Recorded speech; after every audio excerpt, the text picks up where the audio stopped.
Welcome to Topic Talks, where we talk about the topics you care about and leave out the ones you don't. We talk about what most news sources don't. Media, movies, and the multiverse. We even invite guests to come talk topics with us. Come join in on the fun. Let's get started. Hello, everybody, and welcome to the giant conversation that is Topic Talks. I'm Aaron Klingy-Smith, here with Mark. Hey, everybody, how's it going? And Lucas. Hey, how are you?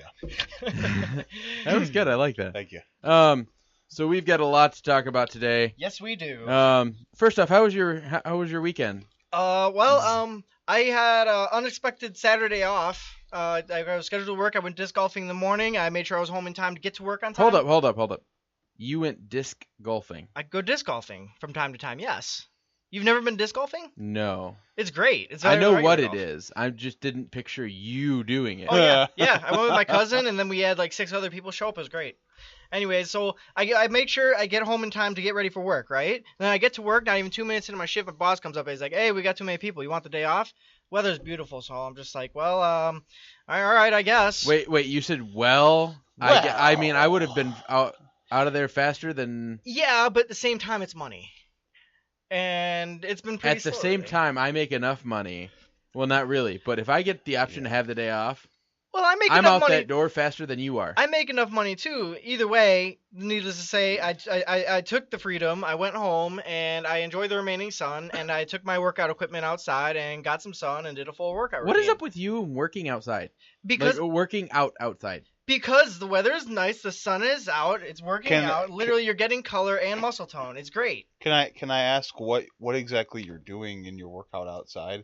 Because now I'm very curious as to like. Well, because he said he brought equipment outside, so I'm picturing him like drag a bench press outside. No, not a bench press. No, I have dumbbells. I have an iron. Pink dumbbells. And... I have dumbbells. I have an iron gym, and then also. Do you wear leg warmers? No, I do not wear leg warmers. Do you wear ankle warmers? No, I do not. I don't wear any kind of warmers because it was hot out. Oh, well, then what about like the singlet thing with the spandex? Oh, you know what? Oh, are you talking about a leotard or whatever? Yes. Nope, don't wear that either. Okay. Most people that work out do not wear the singlet. Do not wear a weightlifting singlet. Yeah. No, that's usually if you're like. It's bunchy. It is. Yeah. Anyways. Have you ever seen the Russians from like the 1950s wear those things? They're like a Borat man thong, basically. And the Russians are like, I feel great in this. This feels awesome. It's very nice. As the wind swings between my legs. I pick things up and I lift the weights easier because the wind can become underneath me so much faster. Oh my god. Anyways, no, none of that. Just dumbbells and an iron gym. And then I also was running laps. Wait, hold up. Iron gym too? An iron gym. Do you know what that is? Yes. Okay then. Yes, I have an iron gym. And you dragged it outside. It's not like you really have to drag it. It's not that big. Okay. But still, like, when I picture somebody working out outside, like push-ups, sit-ups, that too. Running. All that. And then I was also lifting my weights. I wouldn't. That's good. I would if I had an outdoor gym. Anyways. I wouldn't drag stuff outside. I'd probably do what I can outside and then go inside. Hey, you know what? I'm trying to keep myself fit and healthy, and you know what? I'm doing it for myself. I'm not dissing you for that. Okay, then. I'm dissing you for doing parts of it outside. But the weather was beautiful. I was taking advantage of the weather, and I was taking advantage of my time off. Can you blame me? I can't blame him for that. I am on his side with this one. Thank you. Anyway, so yeah, unexpected day off. What does that one girl say? Nice. You want to take this outside? Catch me outside. How about that? How about that? Anyways, so yeah, that was nice. And then, I came in the next day to work in the kitchen, and our pizza oven was broke. And I was on pizzas. So that was a really easy night. Really slow. But just sitting there. I would think your boss would send you home again. Well, here's the thing. The pizza station also covers desserts. And we also do stuff like spicy wings and stuffed mushrooms. So I was still doing all that stuff too. And you should have explained that at the beginning part of your story. Yeah, I went to work and the thing I use is broken, so I just sat on my butt all day and I didn't do a thing. That's what it sounded like. No, in reality, what they did, I would hate my life. In reality, what they ended up doing is the guy who was first in on the line, they sent him home early. Oh, okay. So, and then I just took over for him, basically. But either way, it was a smooth night. So overall, I can't complain. It was a pretty good weekend. Okay. What about you? I didn't do anything. I helped my mom out with a catering gig, and then I went down to Ypsilanti to listen to my sister sing in German. Oh, yeah, you were telling me about that. She was part of a choir this semester at Eastern Michigan. So part of the thing is they teamed with the orchestra, and the orchestra played Beethoven's Ninth Symphony, which, if anyone knows, at the end of the Ninth Symphony, the fourth part of the Ninth Symphony is the Ode to Joy. So they sang Ode to Joy in German, which my sister does not know German. Never took German in high school. So I asked her after. Nor does she want to know German. Nor does she want to know German. I asked her afterward, how did you like it? How did you like singing in German? She's like, I hate it. I don't understand why those words are words. Oh, that's a moment to keep later. Anyways, that's what she said. Oh. Anyways, oh yeah, and I also I've been playing my GameCube because I'm old school like that. Which games? On the GameCube? Probably nothing you've ever heard of. You remember how? Try me. You remember after the con I was telling you how I bought some Zoids kits? Yes. Well, I ordered in the mail. There was a video game for Zoids that I used to play a lot back in the day with my brother Daniel. Right. And so we ordered the game because we wanted to play it, and it came in the mail, and I've been playing that for the past couple days whenever I have time. What happened to you ordering Rock Band? You were over here playing it one day, and you were on eBay, and you're sitting there like, I'm gonna order all this stuff. I was buried in debt and I could not afford it. But you know what? On the bright side, though, I did find the corded PS2 guitar controllers, and we have corded? a PS2. I want cordless, but I just so happened to find the old ones in a closet when we were looking. Yeah. Okay. So either way, I came across those, but either way, that doesn't really help me because it doesn't really help me. Does not help me, therefore it does not help me. Exactly. Now you're speaking. I am English. I am the language of which I speak. I done graduated. Oh, great. Ma, I told you I graduated from high school. I got my education. I got education out of that place. Oh, perfect. I love the whistle at the end of that. That just I found out how to do the whistle because I was always trying to do Herbert's voice. I was gonna say that's like the only way you can possibly learn it. Chris, why don't you come over and get some popsicles? And yes. So you have to get the whistle down, or otherwise it's not any good. No, not at all. No, the whistle. People is are like, you sound sad, and then you with the whistle like, oh. What do? Do you spend most of your time trying to mock Family Guy? I don't, but it just happens. I'm lucky because if you hear Seth MacFarlane talk, him and I have the exact same vocal range. Right. Really? So I'm like he's more of a deeper baritone kind of sounding guy. So if you just listen to him talk, he's got a deeper voice. So all the voices he does on the show, I can do somewhat easily unless they're like way out there. Especially since most of them are just him doing slightly different things. Like Tom Tucker is the exact same thing as Brian. I know. It's just slightly higher and a little more annoying. Or like the doctor and his father-in-law. Yeah, Carter. Carter, and then Doctor. What's his name? You know what? I don't know. The one that he sued because he took his. Yeah. They actually did a scene where the two of them were having a conversation back and forth, which was just great because we ever really sat down with each other. No. And then your Stewie impression is fantastic. Thank you. You're welcome. Oh, that's wonderful. Oh, that's perfect. I know, right? I swear, it's almost like he does sit down and just practice. I'm just sitting in my room and I'm going, I am Family Guy. I am Family Guy. I am Family Guy. I'm going to rule the world. I'm going to kill Seth MacFarlane. Okay, guys. So, yes. I was so busy I don't remember what I did over the weekend. My weekend and weekdays just kind of gloss over. Oh, yeah. I did get to go to opening day. Well, I got to go to a bar for opening day. Really? And then I pretty much got kicked out of Detroit. Do you know how I got kicked out? How'd you get kicked out of? I know how you got kicked out of Detroit. You did. So I parked. We were at a bar in downtown Detroit, and I parked. I got there so early. I texted the producer. I'm like, hey, should I park behind the station vehicles? He's like, yeah, sure, if there's a spot. And I'm like, okay, well, they're parked there. There's probably a spot. So I pulled up right behind them, went in, no problem. And the whole day I'm like, man, I hope my car didn't get towed. Did it get towed? No. But the producer's car got towed. The producer's car got towed. Oh. That was later in the day. Yeah. Oh. But no. Anyway, so one of the promotions people is coming and she's like, we gotta go move the station vans. And I'm like, crap. That means I gotta move my car. So I grabbed my coat, which is luckily the only really other thing besides a pen that I loaned someone. that I had on me. Keeping And track of pens, you should know he takes his pen seriously. I do. I really like my pens. They're very expensive. Yeah. Anyway, so It's your fault. so I grab my jacket and I bolt out the door. I'm like, okay, I'll just pull over to, I'm thinking $20, 30, no, $50 for parking. Oh yeah. I went to All around downtown Detroit. back not this year, but last year I went to Monster Jam, the monster truck rallies. Right. And we were running we were running a little bit late, so we had to settle for whatever parking we could, and yeah, we had to pay like $55 for parking. It was horrible. This is why I hate that Little Caesars Arena is going to be in the place it is.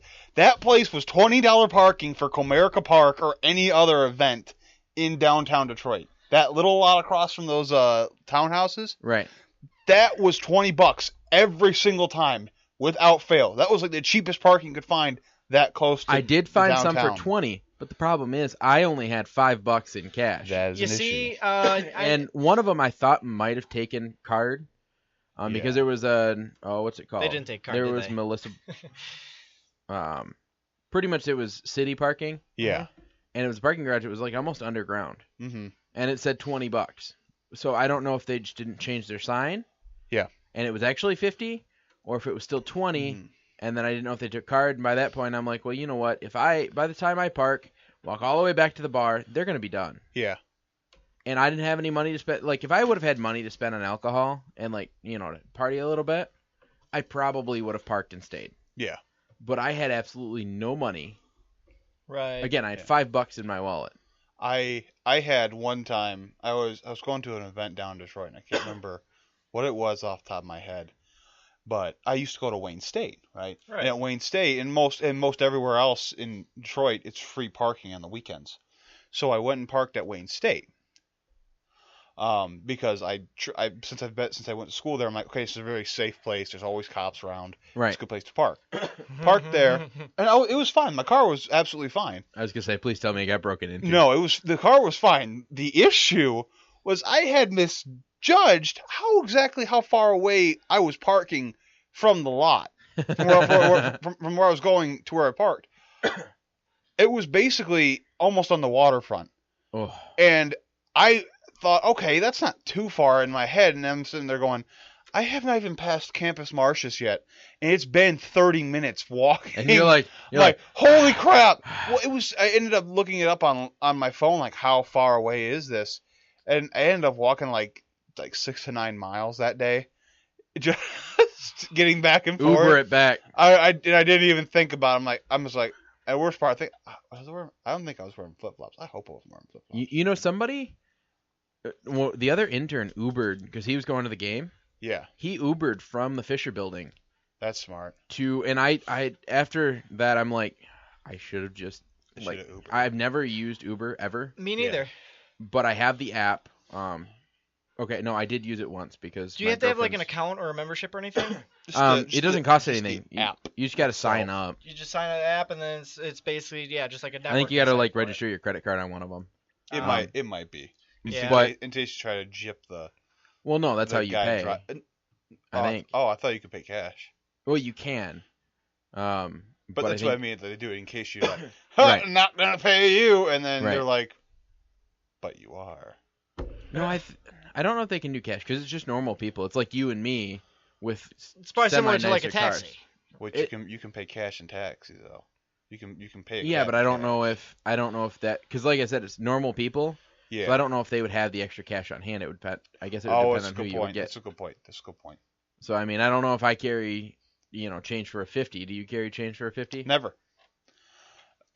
Now, if I was an Uber driver, maybe. Yeah, maybe. But I think you have Did to go. you- I think you have to go through Uber because like they take a certain percentage Yeah. and then send the driver a check or something like that. Did you hear about the lady that was like a pain in the butt to the Uber driver in New York No. or this weekend? She was terrible. Like she got in and I guess like most Uber drivers usually have like a cord or something for you to charge your phone, right? And he was pretty new, so the lady's like, "Do you have a cord that I can use to charge my phone up?" He's like, "No, I don't." and she starts going off on this guy. Like, it was terrible. She's going ham on him. Oh yeah, like here, let me see if they got the what she did. Say, oh yeah. So one of the things that she told him, she's threatened, like, I'm gonna call police, and say you were being mean and you were rude in me and you hit me. And at one point she said, I'm gonna tell him you raped me. Oh. And meanwhile this dude has like he's smart. He's he's new to it, so he doesn't have everything yet. Right. But he has his phone recording or some kind of recording device in his car, like kind of tucked away, so you can't really see it. Right. So he got the whole thing on video. So I don't know if anything ever come that. I think she might have gotten in trouble. I think someone called the cops on her. And he his face on the page, he just looks so dumb. Like, if you have not heard this the story, like, go look online and look at this guy's face. He's just like, oh, this is the first and last time I'm ever doing Uber. Why the heck did I sign up with this company? It is bad. That reminds me of this story I was hearing, or it was a video I saw. It's like this couple was in some kind of restaurant. It looked like some kind of like Subway or something like that, right? Right. You know, where there's like the little bar up there, and then you have more of your food. And this guy, you know, he like kisses girlfriend on like the forehead, and this other lady like across the bar or across the like food bar from them or whatever, she just starts going off on them. Like it starts off like just something little and stupid, and it just escalates and escalates. I hate when dumb things escalate. Like it was like to the point where like she was like calling his girlfriend like a prostitute. And then like towards the end of it, like, you know, basically accusing him of sexually harassing her because I don't know, it didn't, this woman did not make any sense whatsoever, and it basically got down to the point where like everybody in the place is just telling this woman to just, you know, GTFO, you know, like they're just like, you know, it's like go away. Yeah, it's like at the point it's like she was threatening to call the cops on them and all that stuff, and all this was just because he kissed his girlfriend on the forehead. And if I was standing there with him, like if I was sitting there with my girlfriend, this happened, I would like full on make out with April. Well, that's how it initially started. It like you know, she like started going at them and all that stuff. It started like, you know, talking down to them because he kissed her on the forehead, and then like she was talking like they were making out, and they didn't. And then at one point she's like accusing of them about to have like sex on a table, and like at no point in this story did they ever do anything more than just the one kiss on her forehead. Right. Like this woman just was escalating the story further and further and further up to the point where she was accusing them. But see, the funny part about this, did you hear what the after part about that though? Oh, you found this? You know what I'm talking about, the story? Yeah. Do you know what happened afterwards though? What happened? Please tell me. She is a cam girl. What? Oh, the lady that was doing it's sexual harassment. You kissing her on her forehead. She's a cam girl. Oh. She is an internet whore. Yes. So like everything that she said, like she's a complete hypocrite. So it's like like it escalated for no reason. It's a kiss on the head, right? Right. And then everyone's like, but you do sex for money. So what do you want? What do you want us to? You want us to feel pity? Sorry, no, not. See, and it's funny because that happened in public. So I would have laughed if she did call the cops, and then one, she might have gotten arrested. Yeah, for verbally. But two, they would have had backup because everybody else sitting at that table, would have been like, they did nothing. She's crazy. I would have loved if some guy, like some sleazy guy, had walked in like halfway through that, and he's sitting in the very corner going, "She's a slut," and then I saw you on the internet the other night. I paid you $15 to touch something that you weren't supposed to on the internet. Oh, okay, all right. Well, I think it's time to start reeling that in now. Just a little bit. I wish I did like a fishing reel noise. Reeling in. Hey, now you know what to Google, like fishing reel noises, and put it on your little button pad there. There you go. I've got a lot better things to Google than that. I'm sure you do. Like her username, for example. Like information on this next topic that we have. Oh, here we go. Let's do it. What is that, Master O segue? And with that, we kick off the show. Finally. Took off. So this one's pretty cool. It was actually like I was looking for stories, and this one caught my eye because I thought, okay, this could not be good. Like, this could not end well. Yeah. So it's about a group of strangers who brought a group of friends who brought a random stranger on vacation with them. Okay? Yeah. It sounds kind of sketchy, right? Yeah, it's 100% sketchy. Yeah. Okay. Like, if you didn't know me and you're like, hey, you seem like a jovial human being. Would you like to come with us on a Well, it's not awesome just vacation? that. So here's what happened, okay? So I want to start off with a question. What would you do if you were going on a vacation with a whole bunch of buddies? You were trying to surprise a friend, and not that friend, but one of your other buddies bails, and you've already got everything set. Tickets in his name. Yeah. Everything. Yeah. What would you do? Sell it. Okay? But it's got his name on it. Yeah, you can't even use it. Who's going to ask if he really is who he They says ask for he ID. is?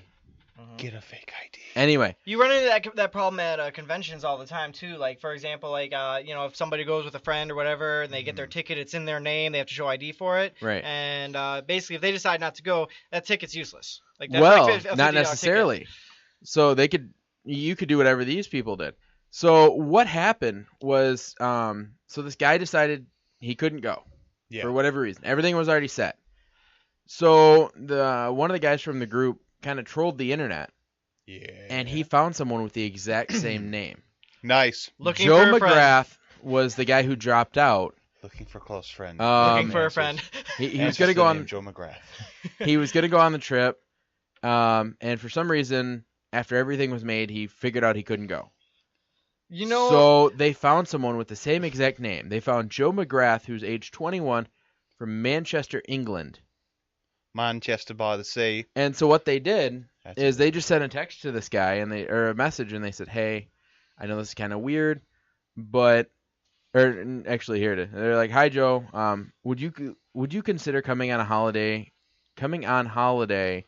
with a group of us, a group of 9 strangers, if you already had arranged flights and an all-exclusive hotel?" Then they go on to talk about how they were trying to surprise their friend for his 30th birthday. Yeah.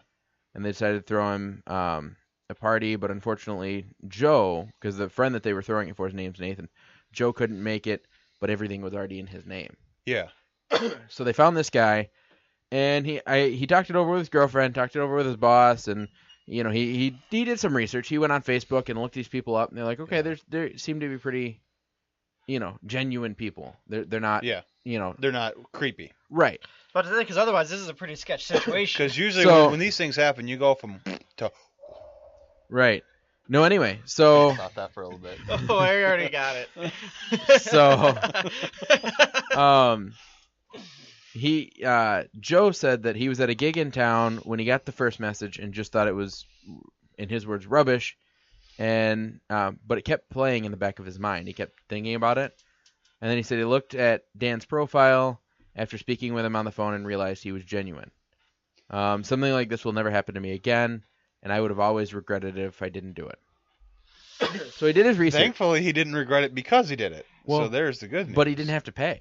Yeah. I mean, as far as I know, he didn't have to pay for it. Everything was already paid for. He just had to go. Yeah. Now, what was the trip That's to the same again? thing they say about jail. I don't remember. It was some weird name that I couldn't remember. It says there are a bunch of great people. Joe said, "I'm hopefully going back to Bristol again soon, and there might be more holidays in the future." So it sounds like it might be Bristol. No, it was Malachor. They're from Bristol, I believe. They're from Bristol. That's not fair. Malloorca, like Malachora. I don't know. Either way, though, Mallorca. Mallorca. Anyway. Some Mallorca. So there's some pictures from the trip. Like there's all the friends pointing at the random dude. Like they're pointing at Joe. And then there's a picture of him, and he posted, and he said, when your friend can't make it on a holiday, so you troll the internet to find someone with the same name, here he is, the new Joe McGrath from Manchester, coming on holiday with 10 strangers. Haha. Which he doesn't know what he let himself in for.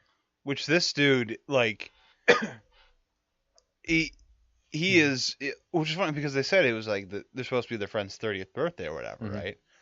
So you would assume that the rest of these people are all about the age of 30. You know, none of them look 30. No, none of them look. But the guy who's 21, who is significantly younger, looks like he's 30. Oh yeah. So it makes up for it, really. Right. You know what? That's Joe. You know what? And then this is the rest of them. I remember I recognize this guy. I saw this story somewhere on Facebook, but I didn't read over it at all. But, well, shame on you. Yeah, no. This really, is how you miss perfectly good topic talk stories. But no, that's that's funny though. That's so now you know. He If looks you like he's ever go having a to good a time. convention And you pay for someone's ticket and they can't go, troll the internet for somebody with the same random name. asking for a friend. Um, Anyways. No, I thought this was cool because, like you said, a lot of these stories end in like Badness. he never came back or something like that. But this gentleman was very smart about it. He did his research, and then he's just kind of like, he talked to his boss about it, and he talked to his girlfriend, and after that he decided to go. Yeah. So obviously he's got a really chill boss. Yeah. Or someone who realizes, hey, this is a once-in-a-lifetime opportunity. Yep. You better jump on it. Right. You No, better that's be cool. on that like white on rice. Like I wouldn't be too scared because I know what Well, you're a big dude. I'm a big dude, but this is not. This is a small British man, and I think I would be very intimidated if I was a smaller person. Be like, hey, you want to come on a trip with 10 total random strangers? No. See, but if I did my research about it, like if I went on and they didn't seem like too bad of people, I mean, because I usually on Facebook you can tell if they're kind of, you know what I mean? They're a little off. Well, no, I mean if they're cussing all the time and they're always That doesn't bother always me one looking bit. for a job. Yeah. Yeah, Or you can something like you that. can tell a lot It's about. usually more if they have Hitler stuff in their Facebook photos. I don't, They're- you When can, I see swastikas, I typically don't think The- that's a nice person. There was a guy that came into the store that I work for, shaved head, huge swastika T-shirt, and he asked my friend if we had body armor. He said he's like, I do some public speaking and I'm just looking for some body armor. My friend's like, I bet you do. I can't. I'm surprised. You don't seem like a very outspoken individual. You seem very sheltered and quiet. No. it's always the quiet ones. 9. I am not quiet. No, but he's like, but my friend was like, yeah, I'm not gonna sell him. He's like, I wasn't gonna sell him anything. Yeah, you can tell a lot about a person by their online image, though. I mean, But that's my point. it's like the These same thing days as body you can language. go through somebody's Facebook, and kind of get the gist of who they are. right. Like I could go through your Facebook and figure out, yeah, you. Wow, he's always been fat. This wasn't a sudden upswing. No, This has always been a thing. Wow. no, but what I was saying is like, so I can figure out that you seem to be like a family kind of guy, It's because I don't do anything. I just sit at home. But you That's like why I'm a kids? family But I guy. mean, You from want your, 'em? Do you like kids? But from your Facebook profile, you can kind of tell that you're, family oriented, maybe a little bit religious. Yeah. You can tell certain things. Yeah. And like Mark, you can tell he likes Pokemon Go, and there's all these I things don't really that he like likes Pokemon Go anymore. because of how he posts. Yeah. So if Yeah, I you do look like at a things lot of like geeky that, stuff. like I've looked at people friend request me, I look at their Facebook and go, yeah, no. Have you ever gotten like the fake like The bots? Yeah, the bots Yes. that are terrible. Yes. They're always terrible because they're always like Russian models. And you're like, Yeah. I am not that good looking. You're not fooling anybody right Well, now. the problem is the bot somehow gets like a couple of your friends, Yeah, it does. and so Like then you're like, someone's like, boobs, and then they're like, I have to friend you. well, because I felt like I'm like, oh, I got You I've got a some friend in me. mutual friends, maybe, and then I clicked it and I'm like, no, this is a bot, and then I deleted it off my.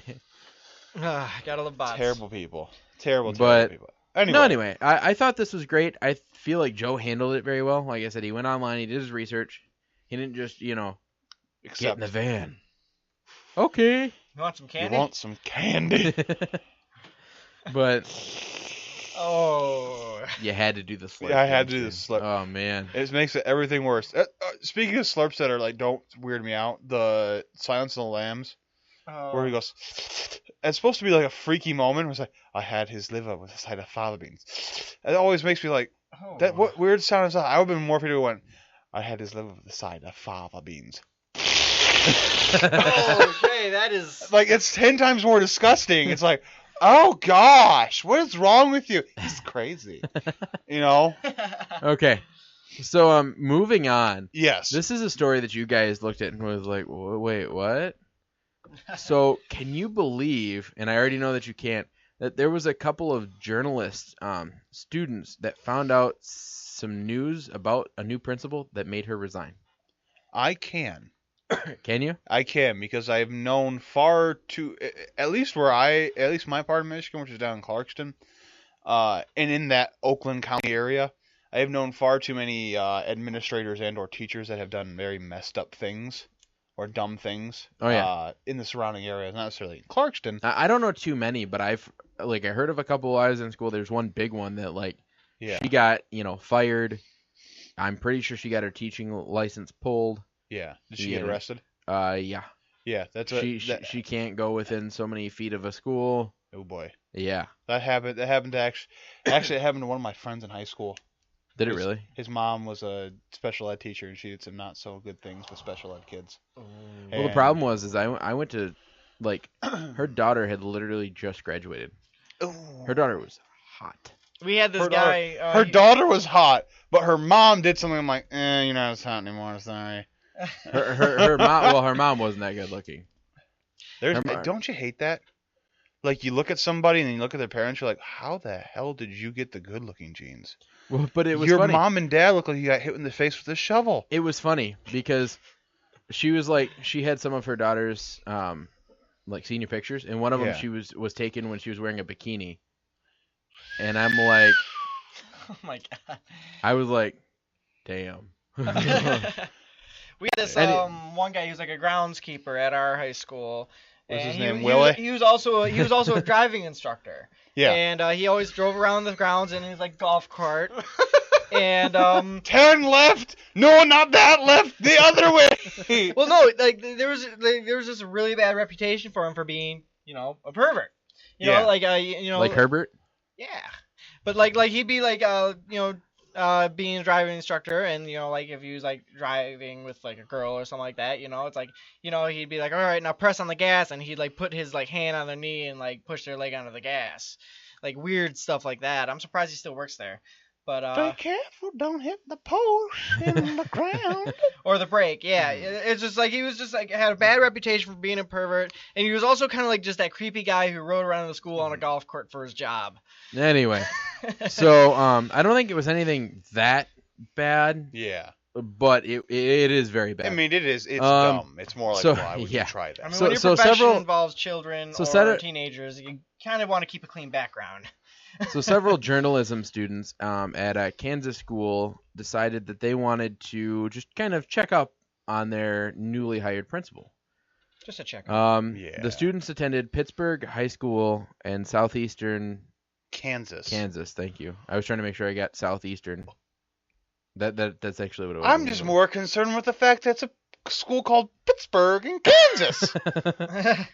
I would expect South Pittsburgh High School in Pennsylvania. No, South Pittsburgh High School or Pittsburgh High School in southeastern Kansas. Well, there's a Washington D.C. and it's not in Washington State. No. There's a lot of those. That's called the Washington. The D.C. is District of Columbia. I know. So that therein is the separation, but it's like Kansas has Missouri or holy crap! I'm lost. I lost. There's it's like Missouri. Oh, crap! Come back to me. I'm serious. Okay. Anyway, so the principal's name was Amy Roberts, and she was no. What? I'm kidding. No, I'm just kidding. Now I'm blanking. You're making me do it. I figured out. It's Kansas City, Missouri, and X is in Missouri. It's not Kansas. There's a Kansas City, Kansas, and there's a Kansas City, Missouri. Yeah. And I hate that. Anyway, this lady with her fake credentials and whatnot. So I hadn't gotten that far yet. I'm just helping you along. You were sitting there. Anyway, you look like me. There was a guy. That's not good. That reminds me of a story. There was this guy. His house was right next to an airport, and he went on his roof, and he put a sign on his roof saying "Welcome to some state that was obviously not the state that the airport was in." So it would be messing with people when they're coming in. They'd see this sign of "Welcome to this state." Did I get the wrong plane? But anyways, no, it was just funny. So continue your story now. Bum. I think your phone just went off. No, my tablet went off. Oh, your And tablet went off. anyway, so when they asked the students why they investigated, like, what made them want to investigate their principal, one of the students said that she was going to be the head of our school. We wanted to be assured that she was qualified and held the proper credentials. And this was a senior editor and of the school newspaper. She said that we stumbled upon some things that most might not consider legitimate credentials. So pretty much what they found is that on one of the credentials that she listed was she went to Cortland's University. And when they looked into that, they found out that that's linked to a diploma mill, which is pretty much a place where you can buy diplomas, certificates, and degrees. They're falsified, more things like that. More importantly, can we just admit she's like everyone that fakes money, right? Right. The most fake dollar bill in the United States is the $20 bill, right? Right. However, there are some people that like to try to fake $100 bills. This lady went for the $20 bill. She said, "I have a doctorate from Cortland's University." Well, just stay with a master's. Don't go high. She did both. Go low. She said she got a master's and then a doctorate. That's what I'm saying. It's just stay with the masters. Stay with the Don't go higher. And what you stay with the masters. What you meant is a situation where you don't want to go big or go home. Yeah. What you meant to say was that she went for the 100. You said she went for the 20. Well, that's what I meant. Right. She went for the 100. She went with the something that you would think most people want to mess with. Like the 100 in this case would have been the masters because no one fakes a masters. Right. They're gonna fake anything. They're gonna fake a PhD. Right. So like anything, they're gonna fake a $20 bill. She faked a PhD. Stay with the masters. Anyway, so right when this news was brought to light, she resigned the next day.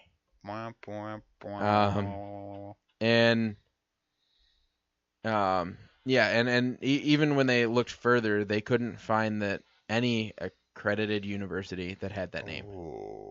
So there's no university in existence that's accredited that has that name. Cortland's.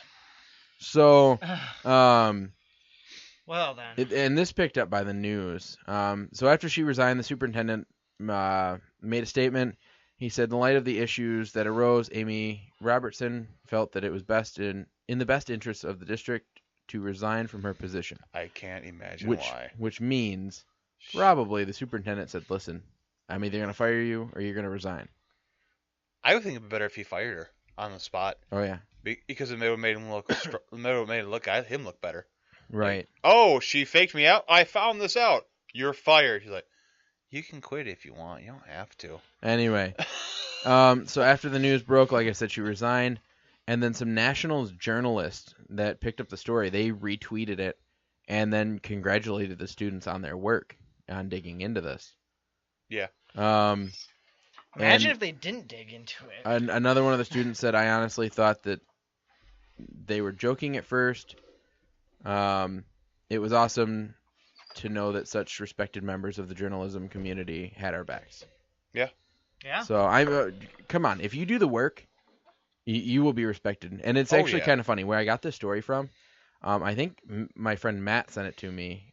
He's been on the show a couple times before, but I also saw it. My best friend is a journalism teacher. He's an English teacher, and he also went for journalism. Yeah. And he shared that on his Facebook too. Nice. So once, like, Matthew's like, oh, this would be a great story. And I looked at it, I'm like, okay, cool. And I was considering it. I'm like, this is a good story. And then I saw my friend, like, how popular it was. And that my friend had even shared it. And I'm like, okay, I have to do the story. Yeah. And after I fully read it and gave it a full chance, I'm like, okay, yeah, no. This is a good story. Yeah. How's it going? Just on principle alone. I get it. That was bad. But I don't have a but. That's why I did the bit. So, anyway. Well, we digress. No, but I don't know. I feel like it was dumb for her to try to fake a degree. It was. Well, it was dumb for her to fake the highest degree, especially from a school that doesn't exist. It was dumb for her to fake any degree. I mean, it's dumb in general. Some people get away with it because they don't go big or go home. Now here's my question: how did at least can we all be happy with one thing? She did not get the degree from the University of Trump. So at least we know it has a little more than that. No, but how did they not catch this? There's usually a huge interview process, especially for a principal. Not to mention background checks. Usually the background checks I don't think are typically too much with the academic side. They're not so much considered the academia part. As long as you can fake the, oh yeah, this is what I got in my doctoral thesis, and this is what I got in my master's thesis. This is everything I've done, right? Mm-hmm. You know, I don't think they're really gonna care too much. I feel like they should look into the school. They probably do, and they don't look hard enough. And but it's probably the exact same thing. They looked up Cortland's University, masters and PhD degrees. You know, they probably just looked up the name and was like, oh hey, there it is online. It must be a real thing, and didn't really do a whole lot of digging. But they're usually like, you could have someone who's super duper qualified for stuff, right? Yeah. Like who's overly qualified, like, oh wow, she has a doctorate. Doesn't mean she's going to be a good principal, but right. If she has a good interview process, you know, they might be like, well, geez, this lady actually like knows what she's talking about. She's well read. She understands what we need to do for the students. So like if you can do such a good job in an interview process that after you fake the degrees that you have, you can wow over, you know, a board of education, a superintendent, other high-ranking officials, and what's the word I'm looking for? Administrators. There you go. In a school district, and they have them all go, yeah, she seems like a good fit. Then more like, good on you. Like, you're kind of a jerk for doing it, but you know, you managed to you know, fake it till you made it. Exactly. Like, no one was like, hey, oh well. Yeah. Everybody's just like, hey guys, I don't know if this guy is serious or not. Nobody was saying like that. I said, like, I don't know. I feel like they need to do that amount of digging because of the fact that, like, yeah, they could be well read, but that may only go so far. Yeah. Mm-hmm. So, I mean, it's what it is. You know, was she dumb? Yeah. But technically, in my opinion, if you can get give her credit for getting as far as she did. If you can get away with it like that, I don't know how long she was principal for. But if you can I think it was like a couple days, maybe. Yeah, I think she was tops. a newer one. Yeah. So I mean, even then, like, there was still a pretty good chance of the administration. Oh, if these students hadn't looked into it. No, I still think the administration would still be looking through her stuff just in case. Right. You know, but as long as she didn't pop up not a sex offender, you know, has good grades, good thesis, everything that she, you know, accomplished, they're like, yeah, why not? She's a good person. Okay, cool. Let's give her a shot and see what happens. Yeah. Yeah, I think we should see what she can do. Yeah, let's go. Let's do it. You want to know what I want to do? What do you want to do? Someone farted here. Welcome to. I don't know. The multiverse.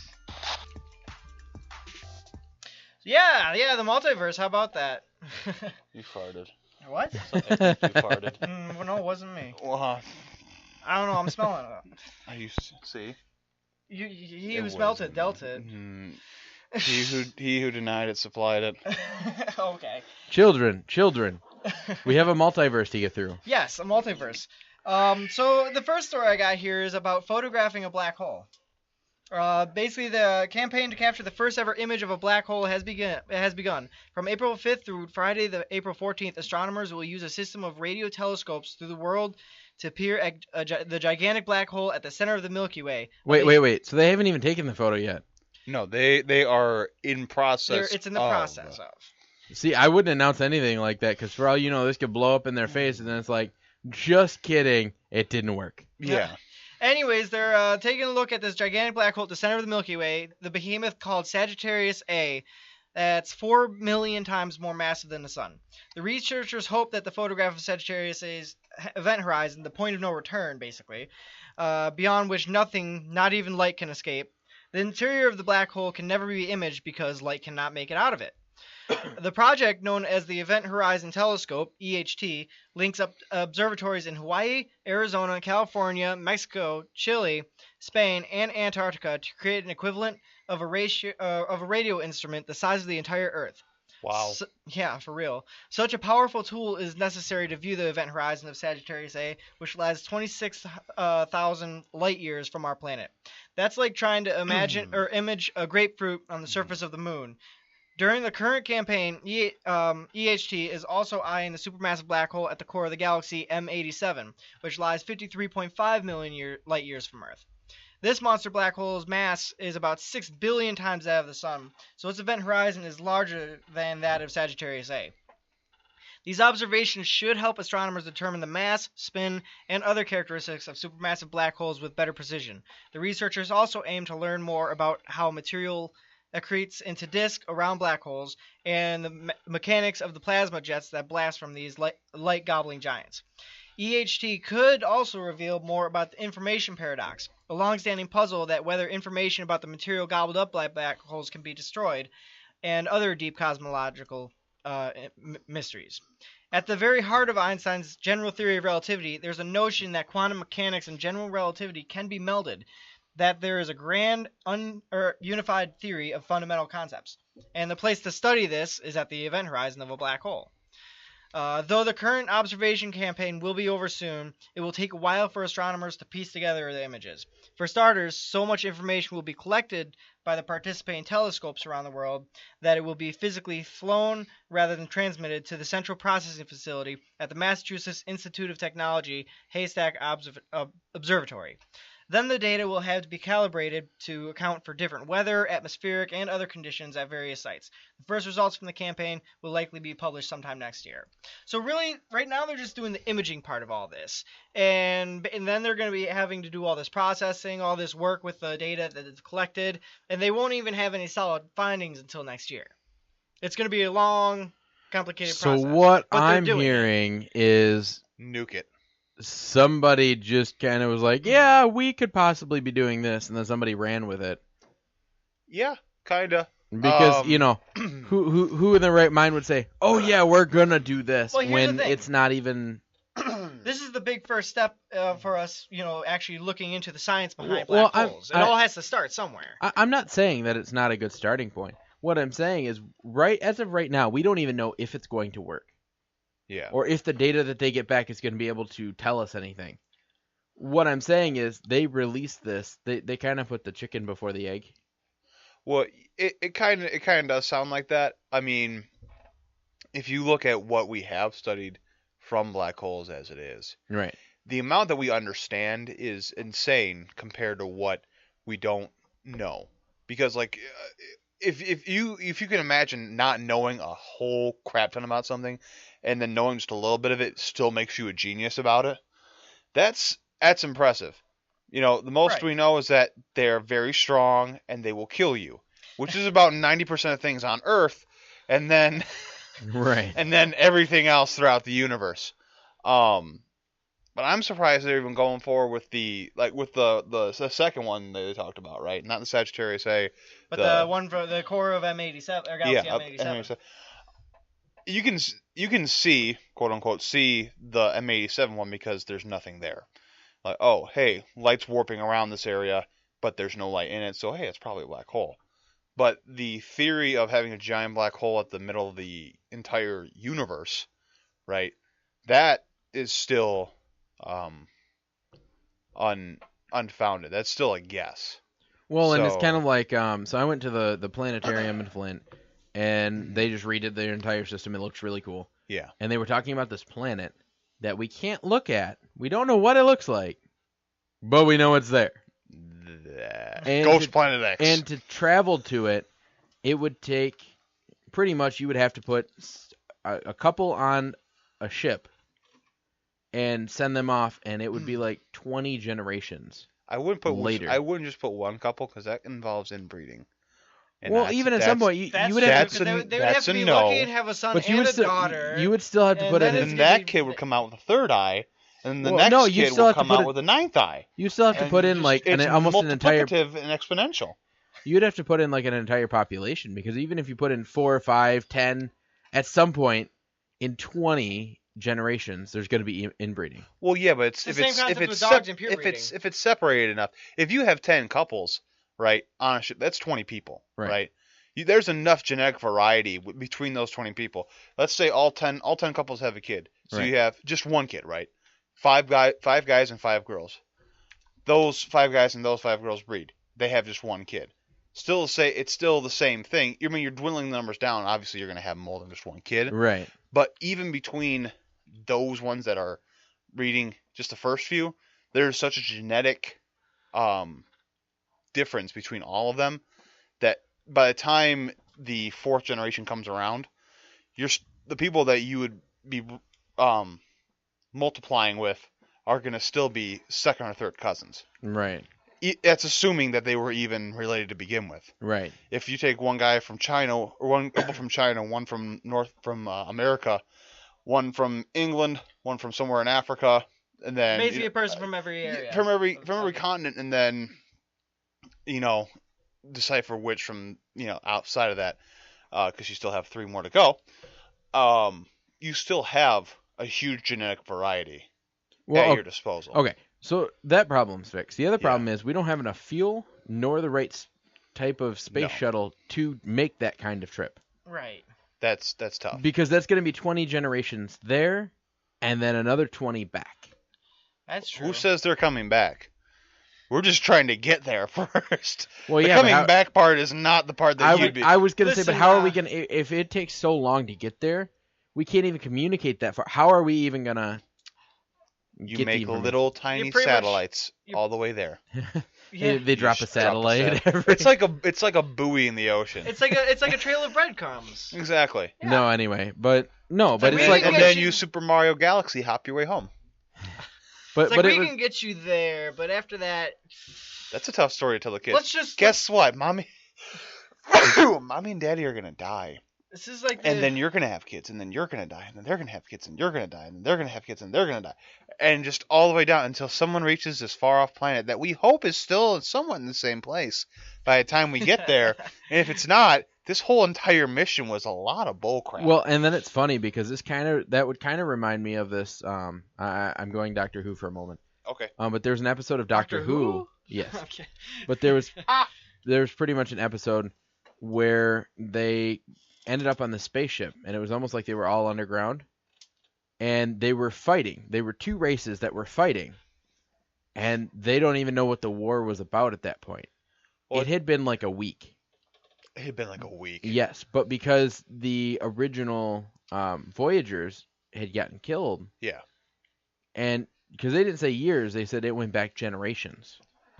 Yeah, but the generations are very short. Well, but they had these machines that they could duplicate people. Okay. And it wasn't that they were short, it was the fact that you would they would pretty much clone you or use your DNA to make you a quote unquote kid that was fully grown with a military knowledge base already embedded in them. Yeah. And then they would go out and fight and probably die. Yeah. And then everybody that was born would go back would send their DNA through that machine. Yeah. So it was generations in about a week. It sounds almost like Star Wars Attack of the Clones. And what it was is they were trying to build this. And the thing that they were fighting for, which was kind of ironic, was actually something to give the planet that they were on life, so to make it inhabitable. Well, it's kind of like the... it was, what's it called? Terraforming.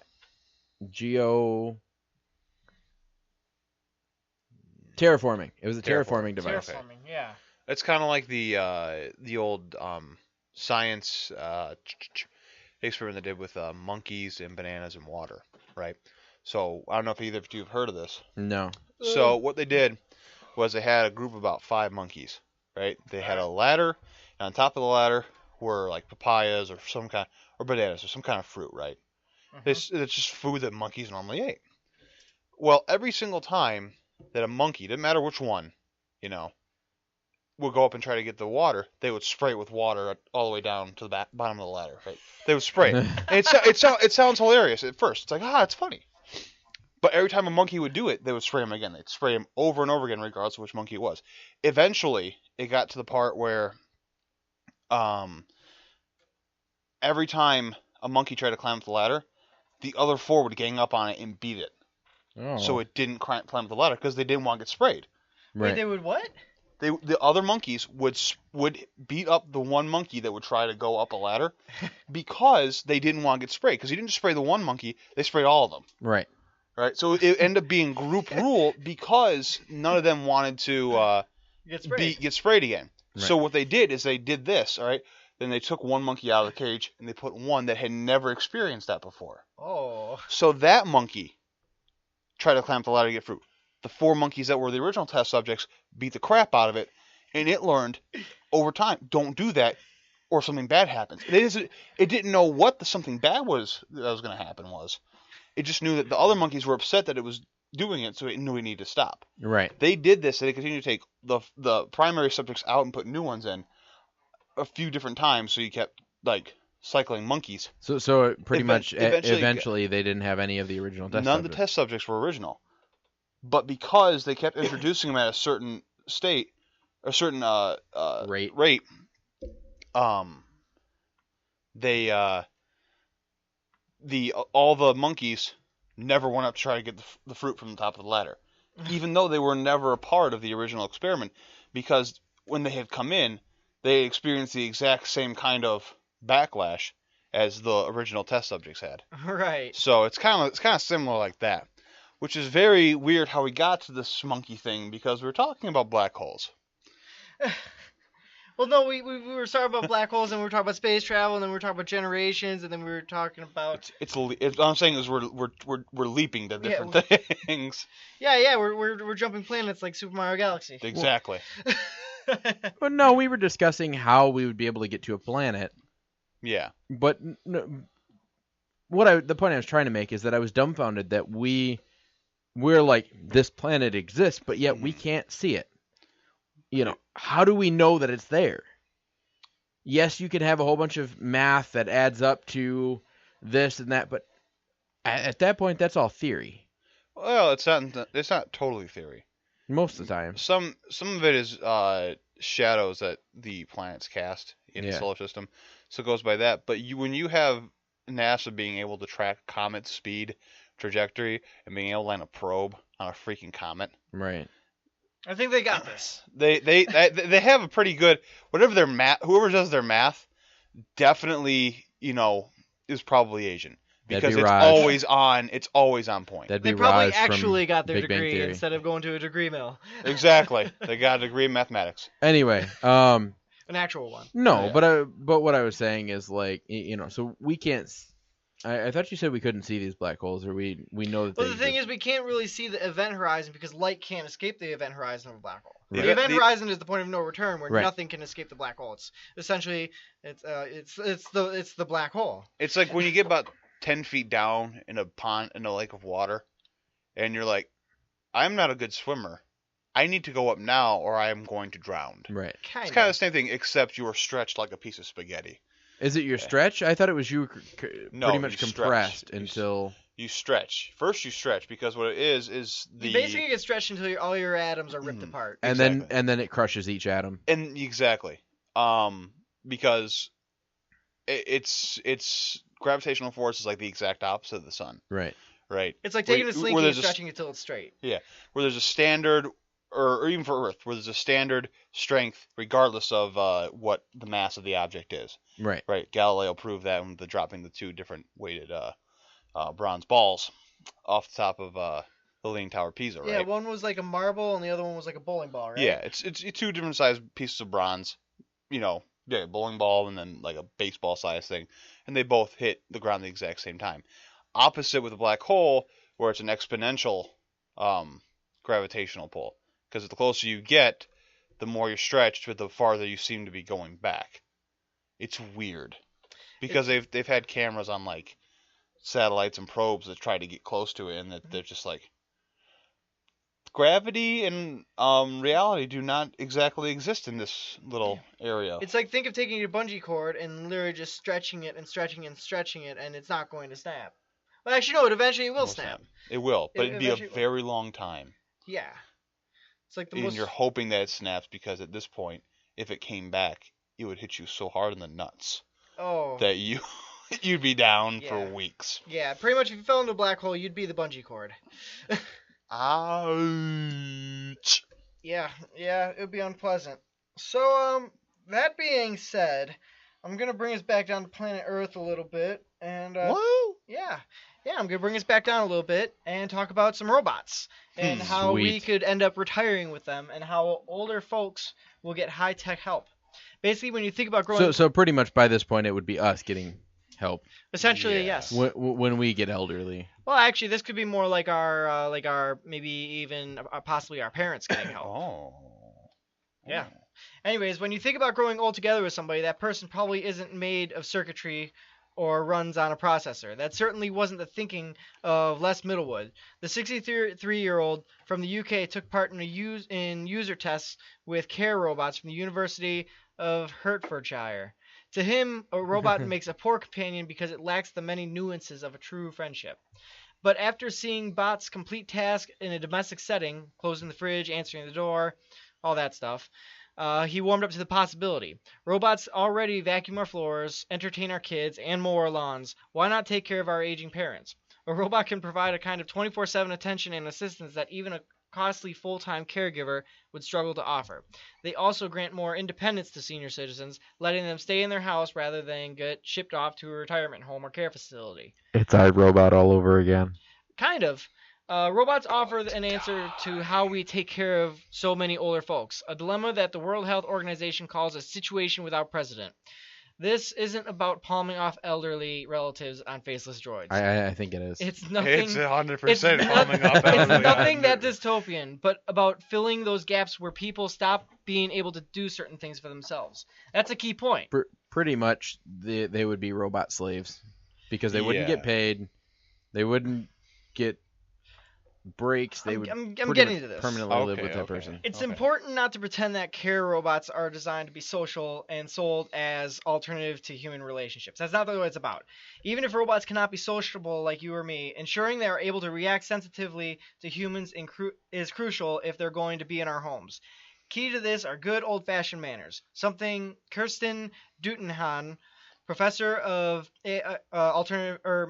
artificial intelligence at the University of Hertfordshire, is attempting to teach the care robots she works with. Care robots can be programmed to prompt people to follow certain prescribed guidelines like drinking water, taking medicine, or eating 3 meals a day. But creating robots that behave in a socially acceptable way when they start prodding their owners is a delicate process.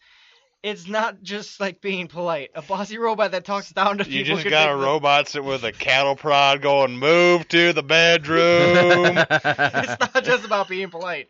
Yeah, like you said, a bossy robot that talks down to people could make them feel like they're out of control of their own lives. They don't want the robot to do things for the person. They want the I robot control and the person. you. They want- Take your pills, Grandma. Grandma, shut up and drink your prune juice. It's good for you. Anyways, they basically want the robot and the person to do things together, which puts the person on equal footing with the robot. In order to measure people's reactions to domestic robots, the University of Hertfordshire conducts user tests in a fully kitted out smart home. This means the researchers can look beyond the engineering artificial intelligence's challenges and identify the context-specific problems of actually having a machine in your home. As smart homes filled with connected devices become increasingly popular, it's also necessary to think about how robots will communicate with other sensors and devices around the home. UK-based startup Consequential Robotics, a collaboration between the University of Sheffield and Sebastian Conrad's design studio, is working on a concept called the Carefree Home, at the center of which sits a cute ankle-high robot called Myro. Myro might look like a pet, but also boasts some serious skills thanks to cameras capable of facial recognition, microphones, and speakers that allow him to respond to voice commands. It can steer itself and knows when to go for a recharge. Myro works in conjunction with a wristband that measures vital signs and contains a fall sensor, an intelligible, I think I pronounced that right, What? a sort of self-driving countertop that can rise up and down, ceiling-mounted sensors that measure a range of environmental factors. Together, these items form a system that constantly monitors the person. If the wristband and ceiling-based sensor detect a potential fall, Myro can investigate and find out if the person has fallen. And can't get up. Basically, this thing is it's like life alert. It's like a help I've fallen and I can't get up button. It's like life alert, Fitbit, all that stuff. I am so you know, happy all I pressed had into life one. alert. Otherwise, I'd be laying on the ground still. No, you'd be dead. Pretty much. No. This, you know what this sounds like to me that I am so excited for, actually. What's it sound like? Hi, I am Baymax. It's Oh. It's Baymax. Okay, I just have to say, I went to go get a new phone today, right? And I walked into the Uh-huh. store, and the owner, he's got kids. Uh-huh. And sometimes the wife and kids will stop by or whatever. And usually he'll have like some kind of kids movie playing up on the. And Big Hero 6 was playing while I was getting my phone. Awesome coincidence Yep. today. Love Yep. it. Love it. Love it. Love it. Definitely. But anyways, there is no question when observing Myro, which is designed to look like a cross between a rabbit, a dog, and a cow. That's terrifying. And I know. And even protests just like a real pet if you stroke it the wrong way. That it has Wait. been crafted to. Hold on. What kind of chimera thing is this? Click the link. There's pictures in the link. There's pictures. Yes, I'll post a picture of this little guy. Anyways, but not Spawn all of care Satan. robots are designed to do so. Having a relatable look and feel might be important when a robot is providing cognitive assistance and relies on two-way communication. But as the task becomes more about practical assistance, Whoa! equipping a bot with eyes and a mouth becomes less of a priority. How is that thing supposed to help you if you fall What and then in the can't get back blue up? hell is this? It looks like a rabbit and a dog and a cow mix, doesn't it? Yes, it does, and that's wrong. But oh, okay. It's like the Family Guy thing where Noah's on the ark and you got the penguin and the elephant have a baby. He's like, hey, what the hell is this? Well, you never really gave any strict guidelines on breeding. Well, did you name it? Yeah. Well, too bad. It's going overboard. I have not seen that. No, but okay. episode. So here's my question. This is supposed to be like a help I fallen and I can't get up robot. How is it supposed to help you get up? I mean, if it could just be like not help you get up, but call the like ambulance Yes. or the police. So okay. So it's basically Life alert. life alert, but it looks terrifying. And it's Like gonna have. if you woke up to that in the middle of the night, I would like- shoot it. like, just like imagine. could you imagine a war vet? Like Just imagine you wake up in the middle of the night and you just see these glowing eyes. And it's just like, play with me. it's like the commercial where the person's like, yeah, we need to get ADT because the attack cougar that we got to protect us is not helping.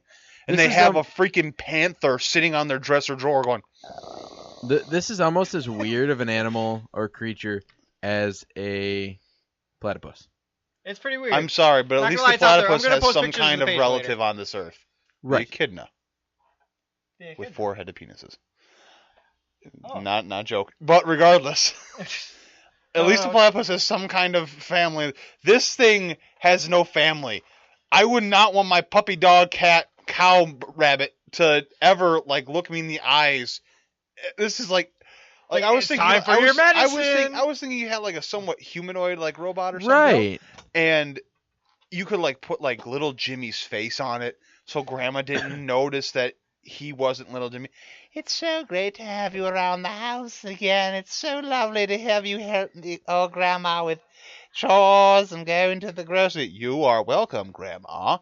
I was thinking that, not this woof meow moo thing that. Like, what do you That is say? not a herb. That's not a herb. I can only imagine, like, how do you call this thing? Like, help, I fall.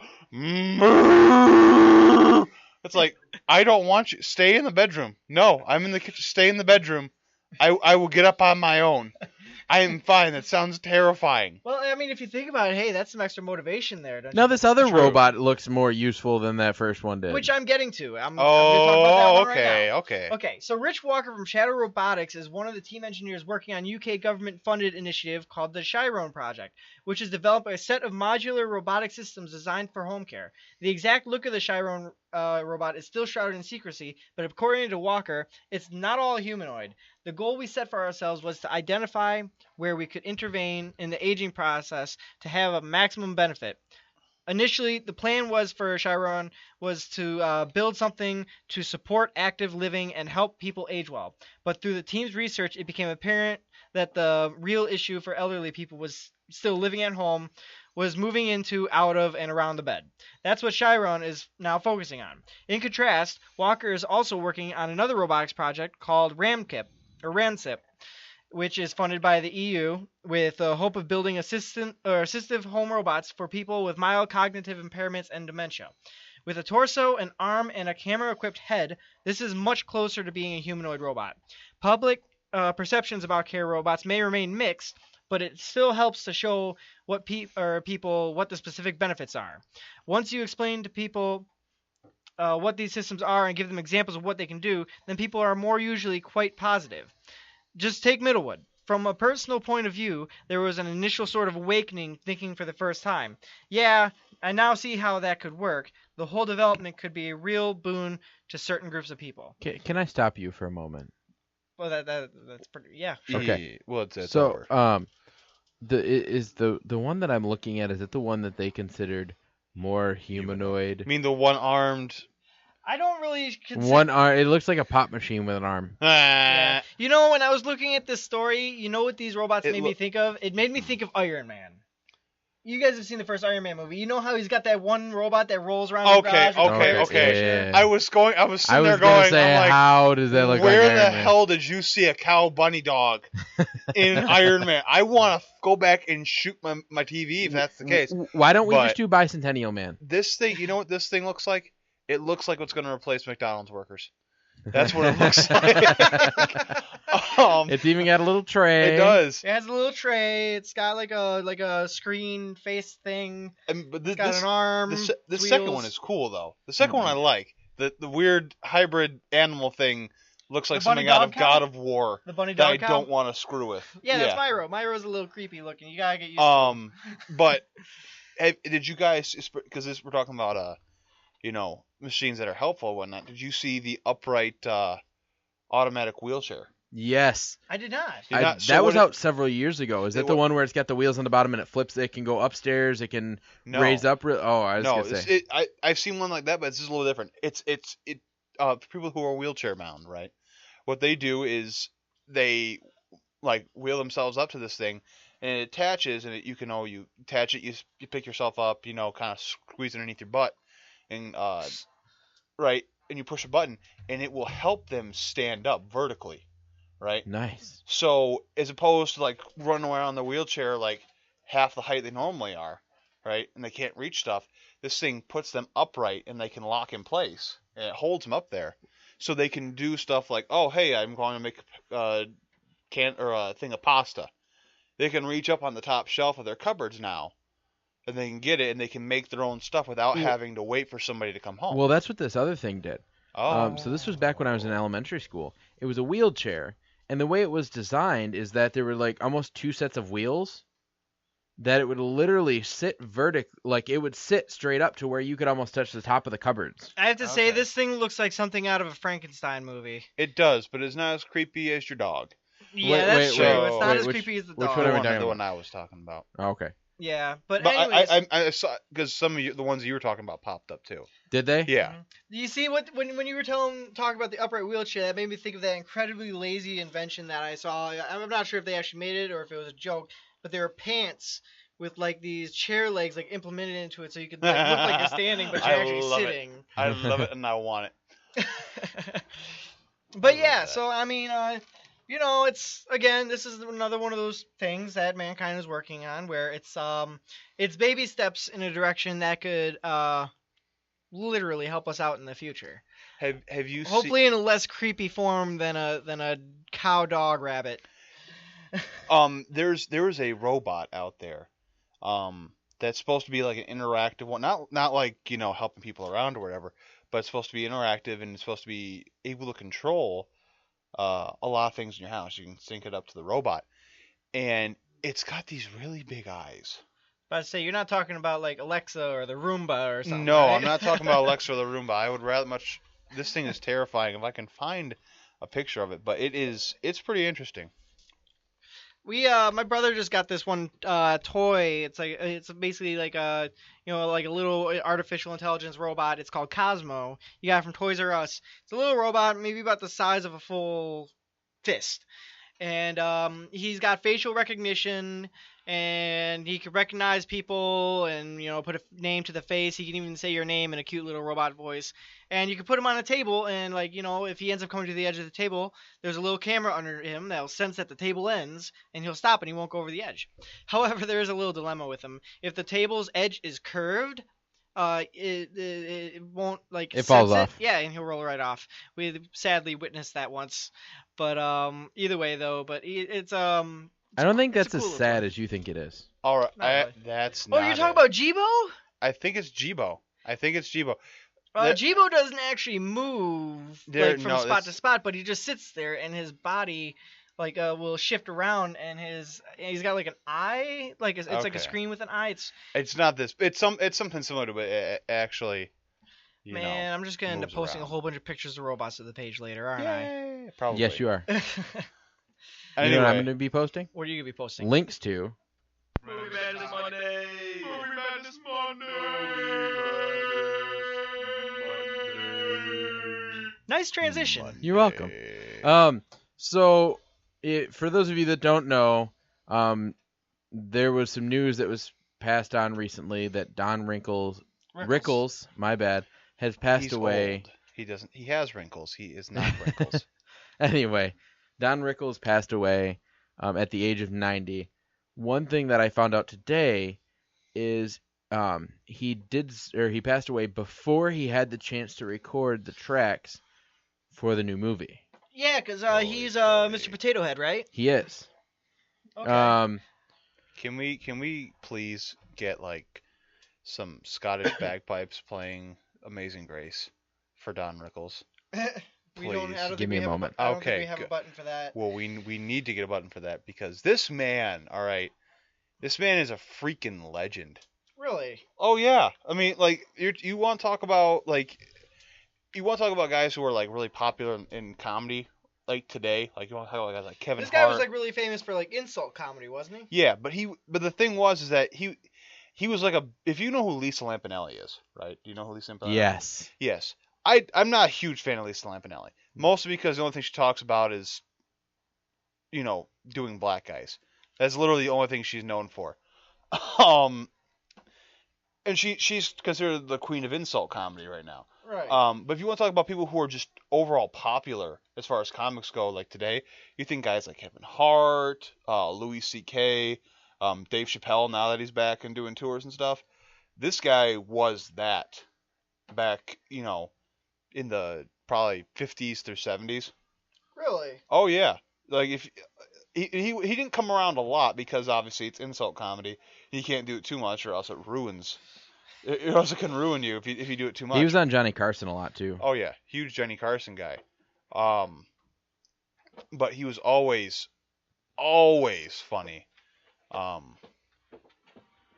Regardless of where he was and what he was doing. It was just a funny time because whenever he came out, always a big applause. Right. Huge applause. Huge applause. And then you were like, all right, who's he getting tonight? Who's on the chopping block? Right. Especially when it came to stuff like the roasts. Oh like, yeah. I love the roast. Like how Roasts Comedy are Central great. does Love the the roast now. roast. They had Friars Club roasts. They for had a long it was time. Dean Martin most of the time. Yeah, Dean Martin. Dean Martin roast. Yeah, and then the Man of the Week or whatever, and then everyone would wait. Everyone's like, aha, this is funny because you'd have, you guys like Ronald Reagan who are going to get roasted, right? So you'd have politician guys, and you'd have some kind of nice movie star, and then everyone was waiting, okay, when's Rickles coming on? When is this guy going to just completely obliterate somebody? Yeah. And every time, without fail, Just hilarious. And it was awesome. But as far as the Toy Story stuff goes, like Aaron was saying, they haven't really recorded any kind of dialogue with him. No. So it's a wonder if they're gonna even get it going, or do you have it? Do you? After commercial. Okay. Yeah, I mean, I don't know. Like, Now I'm still pretty much, I'm like not even on the fence about Toy Story 4. I'm pretty much just like, we don't even need it. Agreed. I think we all agreed that from the first time. Just everyone stop for a second.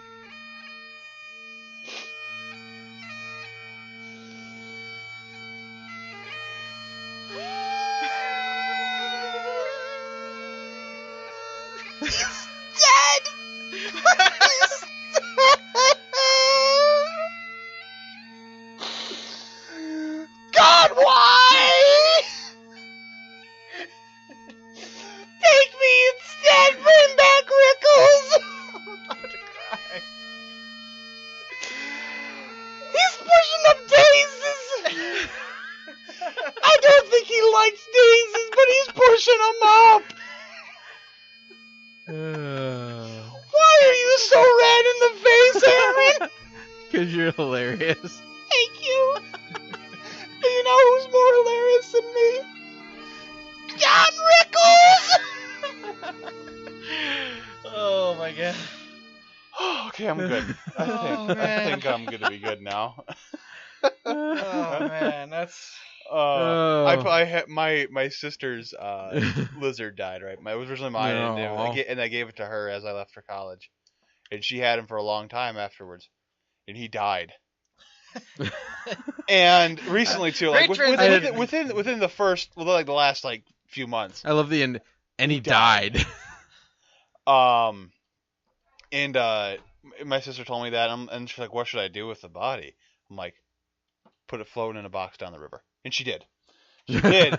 And I sent her a YouTube video of bagpipes playing Amazing Grace. I'm like, "Here, play this for me." She's like, "I've already done it." I'm like, "What?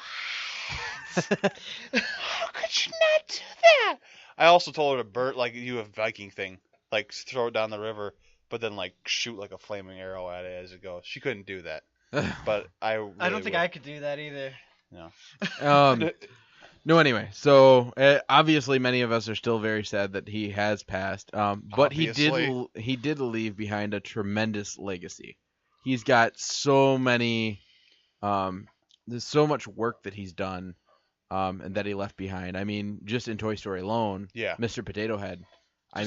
Yeah, was a classic character in itself. You can go back. For those of you who are Ocean's fans, he was in Ocean 11.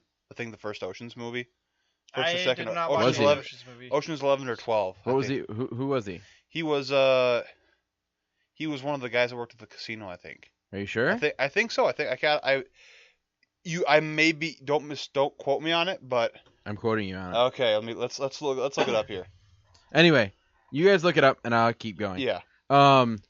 So there was a lot of work that he's done. But like I said, it has been confirmed that he has not done any recording or any dialogue for the movie. Yeah. And that was because they were still trying to figure out the script and rewrites and all that kind of stuff. Okay, so he was in the original Ocean's 11. Okay. Which was in the 1960s. So it wasn't the George Clooney. I think he made an appearance in it. He might have. But I am not sure. But yeah, continue. Anyway. So. I'm crying if anyone's wondering. So they don't know. Well, we really don't know what the fourth movie is about.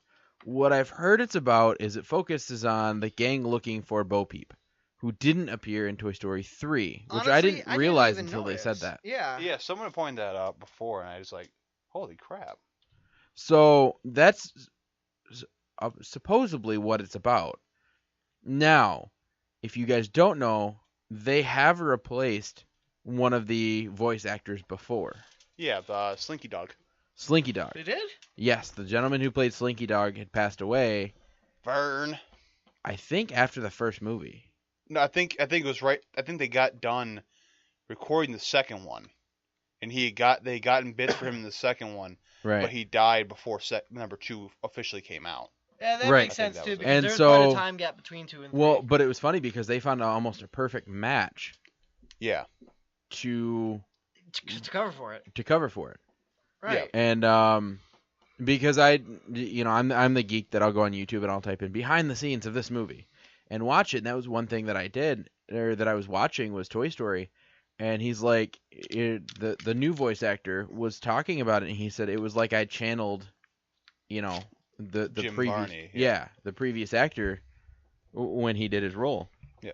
Well, and Jim Varney, just so if no one knows really who he was, just other than the Slinky Dog, he had his own, fame too with the Ernest movies, like Ernest Goes to the Park or Ernest Goes to the Beach or stuff like. They were kids movies. They weren't like adult entertainment.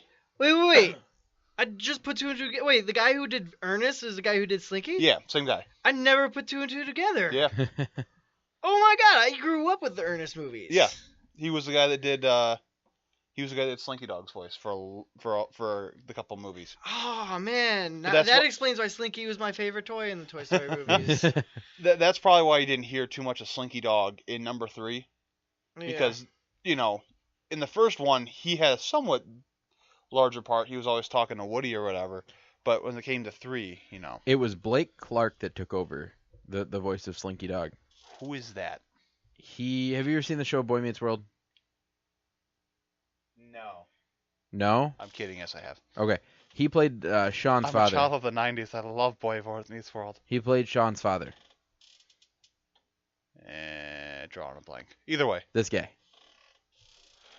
That guy. He was. I've that's seen him in other right. stuff, Yeah, too. I know his face. Yep. Yeah, he I played. know He was. that He thing. was in That's My Boy, and he played. He was in something 50 else, First too. Dates. He was in 50 First Dates. He was the Water dad. Boy. Yep. That's my boy. He's done a lot of stuff with Adam Sandler. He has. He did a lot of stuff with And Adam that's Sandler. why he is no longer has a career. That's not true. He was in Girl Meets World. Last Man Standing. I think you kind of have to put him in Girl Meets World. And he's going to be in Toy Story 4. Obviously. Wait. And now who do you play again? In Boy Meets World? No. Who do you play in Toy Story? Slinky Dog. Slinky Dog. Oh, He he's the took guy o- who took over. He took Yes. over. Yeah. Slinky Oh, Dog. okay. The original guy died. So He died. And then he played in That's My Boy. I know that pretty much we're all on the same page and don't even care for the idea of Toy Story 4. But are you guys gonna go see it when it comes out? I have to go and see Yeah, it. you have to. I can't not go and see it. It's one of those that I am obligated to go and see It's it. like even though you don't want it, it's just you have to. It's kind of like the second Hangover movie. I don't want to own it, But but you I do. want the entire series, so I have to own it. Because the first See, I one's don't good, agree the with third that one's- necessarily because I didn't ever see number 2. I really think I ever saw number 1 all the way through. I watched 1, it was great. 2 tried too hard to be 1. And then 3 tried to be 1 and was okay. No. 3 was an extension onto 1. Mark's just like, I basically. just, No, the third movie was pretty much like still the repercussions of 1. yeah, the third one was good. You know, honestly, they probably could have cut out the second one and it wouldn't really been much of a negative impact. That's on what the I'm series. trying to say. Yeah, the second that- one that was would make just sense. Cut out the second one, make the third one the second movie, and it would have been great. Just make a sequel, and they would have been done. Anyway, I just like the part where he's like calling up and he's just like, it happened again. It's probably my favorite part of the whole movie. And then she's just like, don't say that. no, anyway, but remember what I said about how he kind of felt like the old actor, he just kind of got like that, almost like could feel him in the room when he was doing the voice for Slinky Dog. Yeah. The same was said when they made that Johnny Cash movie. Do you remember the Walk the Line? No, off the top of my head, no, I don't. There was a movie they made about Johnny Cash, and Who is also dead. June Carter. Yes, Who is also dead. yes, Just make sure we have both of them in there. right. Do you want me to play bagpipes for them too? No, but I have an old joke that revolves around the bluntness of he's dead. Anyway, If you guys want. so Yeah, I'm down. I'm Joaquin always down Phoenix for it. played Johnny Cash, and Reese Witherspoon played June Carter. Okay. And Joaquin, it was really funny because everybody on the cast said that he could not sing at all. Ah! No, he couldn't sing. He learned for the movie. And the day before shooting, they're like, this is not going to work. We're going to have to recast.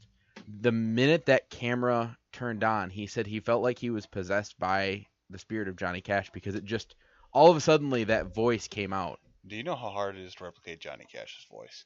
It's like trying to replicate Louis Armstrong's voice. No, I know. It's impossible. I know. But what I'm saying is he felt like he just, something came over him and just like that night and day difference. Yeah. He picked it up. So I got this now. I'm good. And I think it's kind of the same concept. So I'm wondering, I'm almost positive that they're going to replace Don Rickles as Mr. Potato Head. Yep. And since they have done a good job in the past, I feel like they're going to do a good job again. Mm-hmm. Because like I said, this isn't the first time they've had to do this. Yeah, it's not their first. They rodeo, know I what to guess. look for. Yeah. And what they probably do, I mean, Journey did the same thing. When they lost their lead singer, they literally were looking for a certain type. Who you mean? What's What's his Mark? What's his name? It was Steve something, right? Steve Perry. Steve Perry, yeah. Steve Perry quit though. No, he lost his voice. But he came back though. He's not a member. No, he came back for their because they got put in the Rock and Roll Hall of Fame. Yeah. He came back for that ceremony, and that was it. No, I mean he either he joined Journey late or he left Journey because he had his own semi-successful singles career. Okay. Yeah. He left and then he lost his voice. Probably. I know. When you sing that high for that long, I think he lost his voice to a certain extent to where he didn't have that Journey sound anymore. He probably couldn't get as high anymore. Right. So then he left, had a solo career, and that's probably what he's doing. If not, anyway. He's made but money. He doesn't need they searched high and low because I watched a documentary on it, and they said that they knew every single Journey cover band that there was to know. Yeah. They were looking hardcore for that specific sound. And they found it. They did. And some Asian guy? Yeah, it was. It was actually in a different country. Somebody just happened to post a video of this gentleman with the band he was with at the time. It was just a little band playing in a small bar. Somebody had recorded him, not too much, just a little bit. Yeah. And Journey had caught wind of it, listened to it, and they flew him in and talked to him and got him in the band. Yeah. And actually, originally when and his stage presence was awesome because he would run around the entire stage, not missing a note. And I guess that caught the manager of Journey by surprise. He's like, we don't do that. That's not what they do. He's like, well, this is what I do. So now he's running around the stage. But I digress. The point was there's most of the time there's at least one person that they can find to replace, or at least get really close to the original voice actor. Especially when you're a big time band like that. Mm-hmm. I mean, and especially when you have, like Disney, especially when you have voice actors who can learn voices very well. Yeah. And that's part of the thing about being a voice actor. You have to be able to adapt your voice. Not always. A lot of the time, though. A lot of it. If you're replacing somebody. Well, yeah, no. If you're replacing somebody, yes. But just to be a voice actor, not necessarily. Well, no. Look at John DiMaggio. If you don't know who John DiMaggio is, think of Bender from Futurama. Right. Right. If you hear him in anything, he was the main character in Gears of War. Right. He was who? He was Marcus Phoenix in Gears of War. Was he really? Yeah. Bender was Marcus Phoenix. Yeah. If you go back and you listen to Bender and then you listen to Marcus, you'd be like, holy crap, it is the exact same guy. No, he does. No, he has a little bit something different. I only played the first one. He has a little bit something different than Bender, obviously. Tries to make it a little goofier, right? Because it's cartoon. Right. But what I'm saying is, you don't have to be a voice actor. You don't have to have these weird voices. But that's what I'm saying. And I mean, like Seth MacFarlane. Yes, he can do all these other weird voices. But still, but he can do Brian, and that's his voice. Yeah. One of a lot of his characters, you can hear his original voice in most of them. Yeah. But Brian is his voice. Like the first time I saw him, I'm like, holy crap, he's talking like Brian. Yeah. And then I'm like, wait, no, that's how he always talks. Yeah. Well, that's the thing that always, that's why it's always nice when you don't necessarily see voice actors ever, because then if you're like, oh, hey, this voice actor is doing this or whatever, you hear, oh, that sounds kind of familiar. Like Therese McNeil, right? She's Marge Simpson. She's also 90% of every other woman on Simpsons. She's also quite a few secondary characters in Futurama. And then she's also the Pink Bunny from Tiny Toons. I've got to share this real quick. Are you talking about Lola? No, not Lola. The Babs and Buster from Tiny Toons. Yeah, do you not remember Tiny Toons? Tiny Toons. Oh, we're gonna have to show you some stuff. Oh my god. It's okay. We'll remind him of his heritage. Anyway, no, I saw this cool video the other day. It was the girl who does the voice of Bart Simpson. Yeah. And this kid didn't realize who he was meeting. Yeah. Until she did the voice. The best part is this kid was like a stoner kid too. He was. He's like, what? And it was she was having fun with him too because she used her Bart voice. Yeah, and then she did her real voice. And then she did her real voice. And it was really entertaining because like this kid was like in awe. Oh yeah. He was like, he was so freaked out. He was like, "What the heck? Why?" yeah, but I loved how she did it though. She gave him an autograph. Yeah. And, like she gave him a whole bunch of stuff. Yep. And He was trying to sell her something too, wasn't he? yeah, He and was she like- bought it. Yeah. It was like candy bars or something. That's awesome. And she bought them. And then once she got in her car, she carries these things around Yeah. to kind of prove like, hey, I actually am who I I'm. am Bart Simpson. Yeah. And so she signed it and gave it to him, Yeah. and he just freaked out. I just thought that was the coolest video Oh, it's awesome. I've ever seen. Almost as awesome as you hear what happened in one of the Red Wings last games. Did you hear what happened? One of the players, I can't remember. I think it was Zetterberg.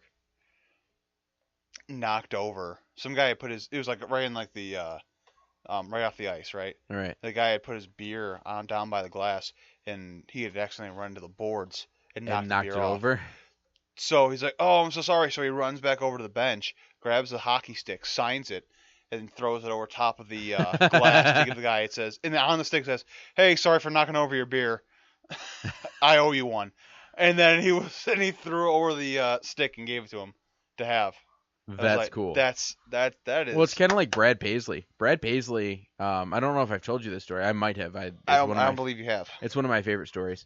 When I went and saw him in concert. Yep. He is a performer. He's very much an entertainer. He doesn't just stand in one spot. He's all over his stage. He does a lot of cool things. Kind of like Garth. He had a I think it was a 100-inch screen behind him. Okay. Nice. And it was playing like a whole bunch of different things for his different songs, like related to his music videos that he did. And one funny thing that he did is what happens when a whole bunch of rednecks get a 100-inch screen? And we're like, I don't know. And he's like, we play Mario Kart. Nice. And he literally turned on Mario Kart on the screen behind him. He pulled a kid on stage, and that kid versed his opening act, who was Eric Paisley. Oh, no. That's not good to have those two together though. You guys ever Eric Paisley and Brad Paisley? Yeah. That confuses the hell out of me. Anyway. Have you guys ever played Drunk Mario Kart?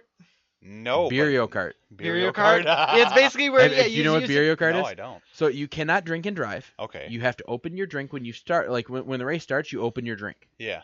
It has to be gone by the time you cross the finish line. Oh my. But you cannot drink and drive. So you have to come to a full stop. Yeah, you have to be to a full stop. So there's a couple of different strategies. Some people chug it right away and then finish the race. Yeah, that's what I would do. Or other people will go, get a lead, stop, drink. Yeah. Go, get a lead, stop, and drink. Anyway, it's harder to do with the newer Mario Karts. If you try to do it with the Wii U one, you're screwed. No, you gotta do it with impossible. original, you gotta do it with some of the original Mario Karts. Yeah. And then, or there's also you the can people. do it with the regular Wii. Or there's also, it'll be fine. Or there's Is it also okay? the people who will drive all the way up to the finish line, stop there, and then chug their whole beer there. But what's the fun in that? Then you're just. Anyway, no. But back to my story. So he was they were versing, and the kid won. Yeah. And I don't know if it was staged or he actually won. It could have been either. But then Brad Paisley, during this whole time, he was playing on this. It was a pretty basic guitar. It was just red and white, and I think it was a Fender. Yeah. And so he was playing this really sweet music, and the faster they went, the faster he played. Nice. It was really cool.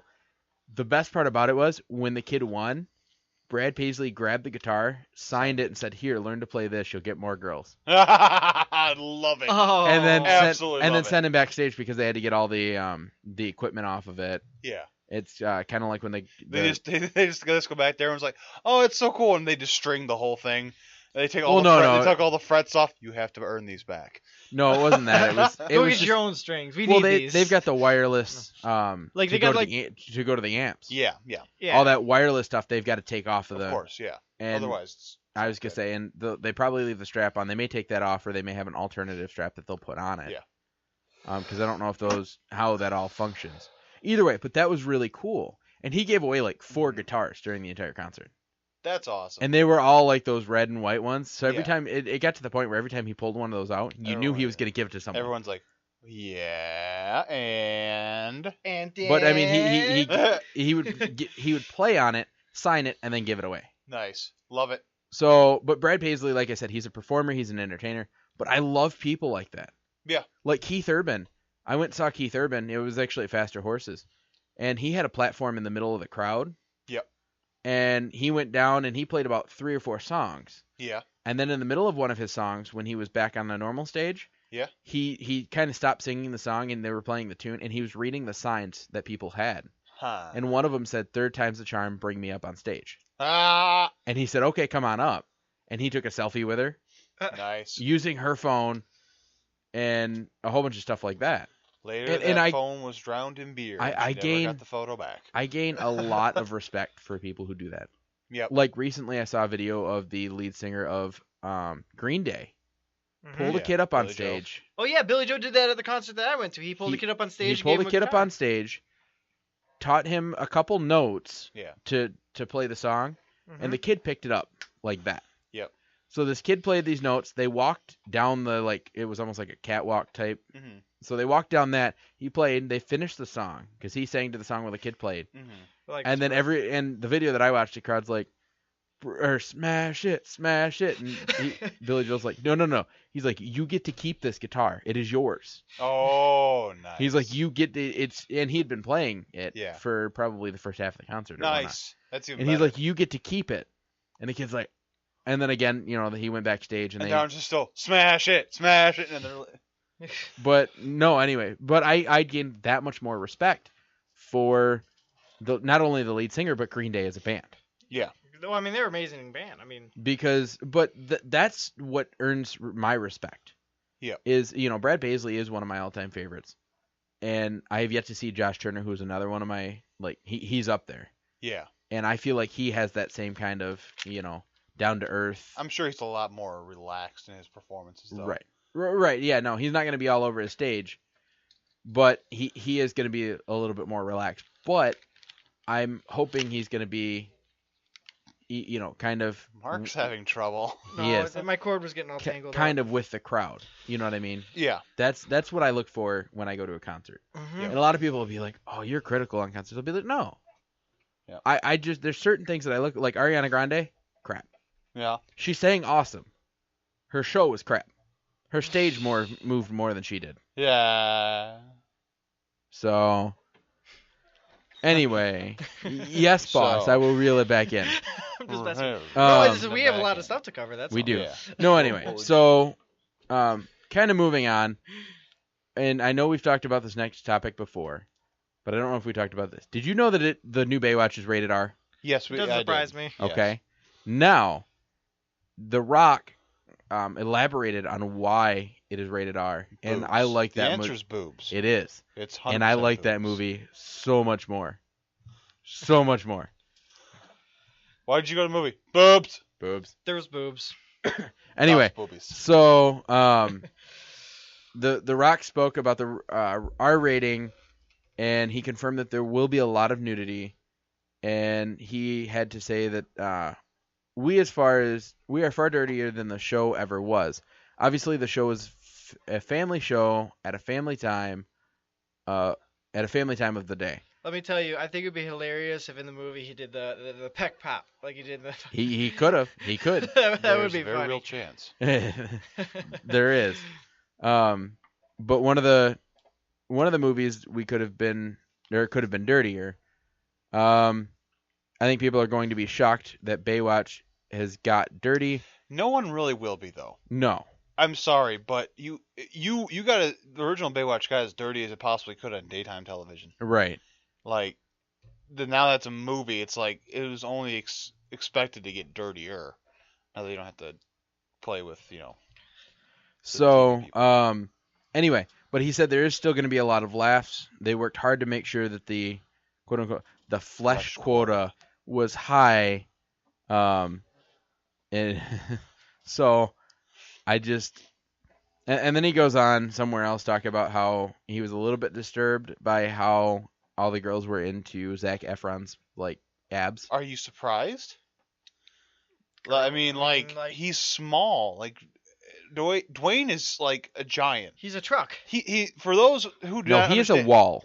who don't understand how big he is. 6'5" and he weighs about 280 pounds, Yeah. and he is a freaking monster. Zac Efron is 5'10", and maybe 150. Well, Like, he's like a human size. Here's what The Rock He's said. normal sized. He said there's less chest hair, though, but I'd like to think that we've done the TV show justice in other ways. We have the Hoff on board. The Hoff. No, David Hasselhoff and Pam Anderson are both going to make. I just have to take a moment and just say, my sister had this story. She told me once. She actually had a teacher, right? His name was Mr. Hoff. Guess what his first name was? Hassel. It was Jack. Jack Hoff. My dad knew a guy whose first name was Harold and his last name was Butts. So he was Harry Butts. That's great. Oh man. Harry Butts. Anyway, It's just like the guy is actually never mind, I shouldn't say that one on the air. but he said Seymour. that the ladies weren't too impressed for my liking, or were too impressed for my liking with Zach's body when they were filming. They thought he sprayed it on his abs. That was a hard sentence to get out. But That is probably the easiest sentence that we've had on the show all day. I know. I need to go to bed. Anyway, so I just love it how The Rock is like, I'm kind of offended by how much the girls liked him more than me. Imagine that. The Rock is too much. The Rock is too much. Too much. Too much Rock. Oh. No, never.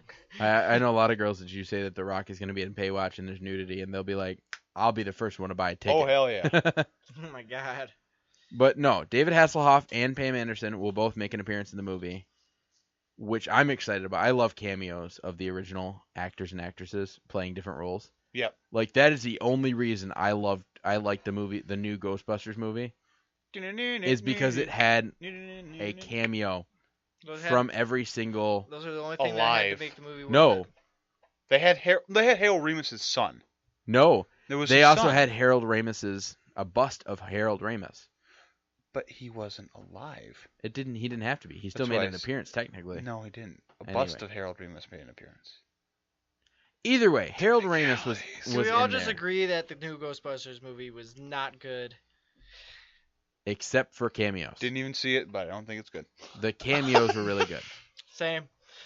That was Okay. literally the thing that made the movie for me, was all the Which cameos. is not a good thing. Aaron, I'm sorry. No, I know. Anyway. No, I know. Anyway, so Baywatch comes out on May 26th, and I forgot to mention before that Toy Story 4 is released on June 21st of 2019. 2019, okay. So we have a while to talk about it and trash talk it. Oh, good. Until before we actually have to. Good. It's all about Alright. the trash talk. So, Okay, guys. Are we going to talk about some We are going to talk about some messed up superhero stuff? We're going to talk Or- about some controversial movie costumes. All right. Okay. Okay? All right. So there is a lot of these you'll be like, how is that controversial? And I think this is another one of those where people are just making Overreacting. Yes. So you both know that there's a new Jumanji movie coming out. Yes. Jumanji. And you and I were talking about it, Luke. You and I were talking about it earlier today. If it does not have a Robin Williams, It's got Dwayne Johnson though, CJ and It has- it it's has got his Kevin character Hart in it. and Jack Black. I'm sorry, if it's got Jack Black in it, I'll see it. Jack Black's amazing. Anyway, so it has Karen Gillan in it, who played in Doctor Who. That's how I know of her. Gillen. But she's played in a lot of She's the other blonde stuff. one, right? No, she's Which one's she? I haven't watched the enough- only girl. Ah! Well, in Doctor Who, she's the redhead Okay. that was not Was under she- David Tennant. Was She was under Matt Smith. Okay, so she wasn't any of what you showed me. No. Okay, then never mind. Anyway, so Oh, she is okay. in it, and the photo that was first released showed Dwayne Johnson, Kevin Hart, Jack Black, and all them wearing like jungle appropriate, quote unquote appropriate outfits, and then One would think that you'd be wearing in the jungle, trekking through the Right. jungles. and then alongside them was co-star Karen Gillan, who was wearing what amounts to child-sized clothing, and which I think is completely wrong. Not that she was wearing that. I don't think it was right to compare it to Cher. Childlike clothing. Right. I mean, No, it's this not. it looks It's almost. Laura Croft. It's the exact I was same about thing. to as- say she looks like It's Tomb Raider. It's the exact same problem that happened when Tomb Raider first came out. Even though her boobs were freaking triangles, feminists got upset because she's showing too much skin. She shouldn't be wearing that in the jungle because she's gonna get eaten by a Venus flytrap. Anyway, She's gonna get bit by a bug. so the photo prompted an immediate, criticism, Freak out. and prompted Gallon to try to diffuse the controversy by telling Hollywood Reporter that, and I quote, "The payoff will be worth it, I promise." Yeah. So I really have high hopes for this movie Mhm. because of the cast. I just realized today who all was in it. I just looked at. You said the first two names, Dwayne Johnson, Kevin Hart. I'm slightly worried now because there has been like 3 or 4 movies with them together, and as good as they were, Central Intelligence was fantastic. As okay as they were, all right, they weren't like stellar.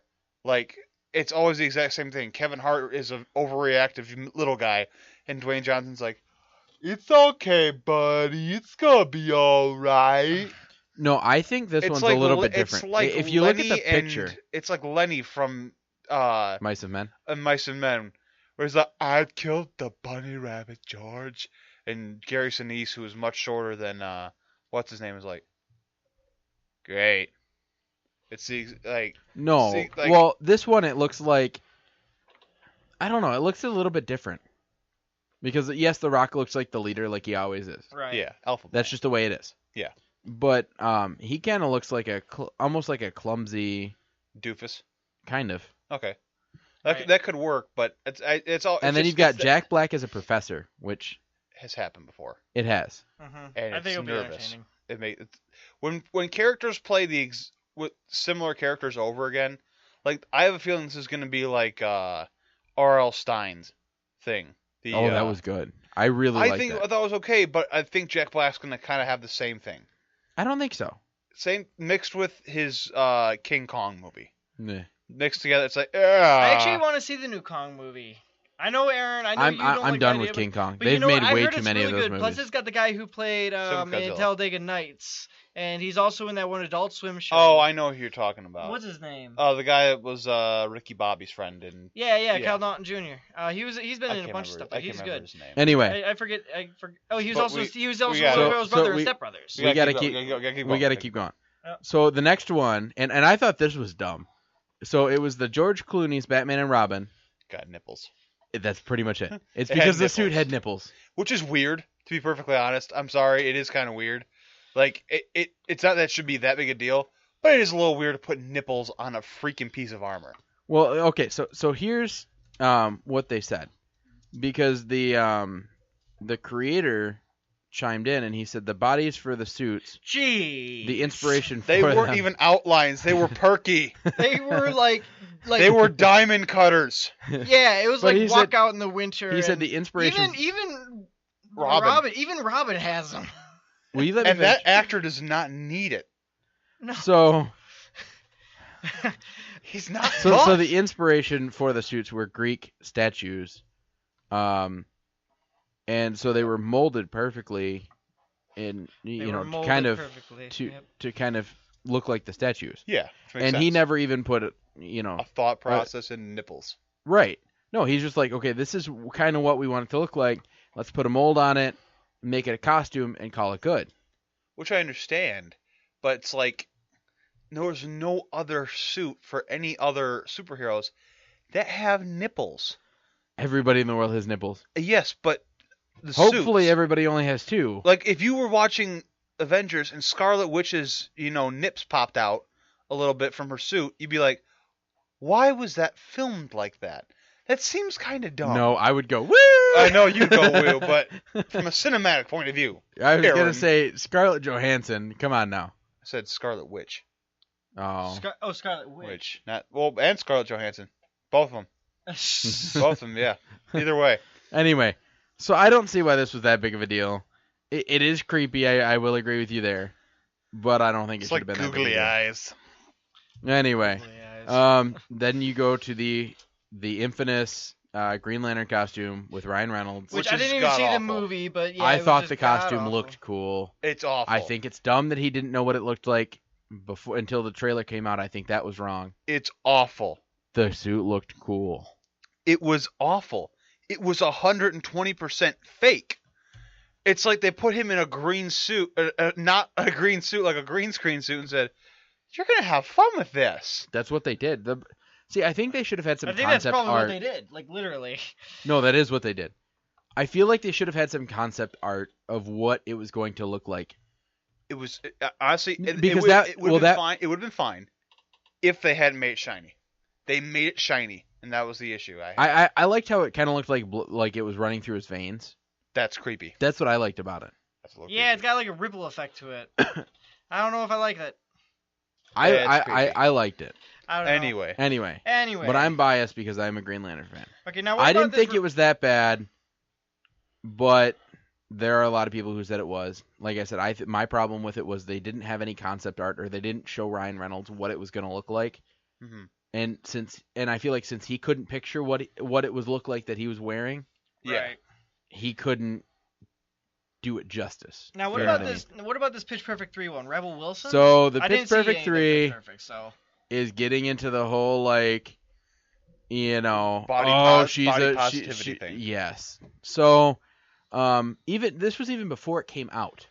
There was Yeah. a picture released of 3 of the characters, one of which, Mhm. or 3 of the actresses, one of which being Rebel Wilson, Yep. wearing virtually the same outfit, but one difference. It had sleeves. Rebel Wilson had sleeves. Yeah. Everybody else was sleeveless. Now, it said that that was a choice that was made by the actress. Yeah. The 2 girls wanted sleeveless, she wanted sleeves. Yeah. That's just how it was. And everyone I don't said, see a problem with it. Well, the issue is because everyone wants to hop on the boat for discrimination. Like who's the most offense Olympics? Oh A lot yeah. of people like to call it. So everyone wants to see who gets more outraged by And stuff. honestly, until Rebel Wilson has a problem with it, I don't have a problem with it. Yeah. If she had a problem with it, then I would be like, okay, this was not But right. yeah, it was her choice though. But Yeah. it would, in the end, it was her choice, or so that's what I read. And if it wasn't her choice, make sure there's a reason. Like, oh, she had some kind of skin thing going on her shoulders that day, and we really just want her to cover it up. Or 'Cause come we didn't- on, we didn't let's want- face it, Rebel Wilson, even though she is kind of larger, she has big boobs, and they would pop out of They would. the other shirt. Well, it's like when I used to work at the tree nursery, right? There's a rule for guys. Guys can't wear sleeveless stuff. Guess how much I cared about that rule in the middle of summer when it's 95 degrees. Oh, I Zero would- F's given. 80% humidity. I wear sleeveless shirts all the time. And well, yeah, they didn't like it, and the reason I was given, because people don't like seeing men's underarm hair. I'm like, I will shave my pits if I have to. I don't care. It's hot. Yeah. And I got so fed up one time because I didn't have any clean clothes or any clean uniform except for a polo shirt. Right? A polo shirt in the middle of summer sucks Oh yeah. all day. You know what I did? You cut the sleeves off the I cut polo the sleeves shirt. off the polo shirt. Heck yeah. I was walking around. I was dapper, Message received. but I was sexy. Anyway, so moving on, Margot Robbie. Now this one, oh man, I was hearing so much about this one when the movie was in theaters. Which, quite honestly, here's the thing: as long as you go into the movie with low expectations, Suicide Squad is not completely horrible. Okay, so But anyways, back to Margot Robbie. Harley Quinn's big screen debut. I feel like this one wins the contest on this list. I don't know. I don't think it was really that bad. I mean, she says she didn't like it. I so mean, I for drumming up the understand. most Here's controversy. why she didn't like it. So she said she didn't like wearing it because she like at lunchtime she'll be sitting there eating a hamburger and it was so tight that it made her self-conscious. Well, That was the problem. well, in that case, here's my And I think that was with the Response. shirt, not with the not with the pants. It was Right. a shirt. Here's my response to that, Margot. Don't be eating hamburgers on a superhero set. Like that's. I'm you know sorry, what, though? Your name isn't Andy Dwyer. You're not Parks and Rec. you know what though? She What? looks so good and she eats what she wants. Yeah. So she has nothing to complain about. Right. Exactly. No, I was gonna say that's my kind of girl, like that Yeah. eats what she wants to and doesn't care. But she still looks good though. Right. Yeah. So she's lucky.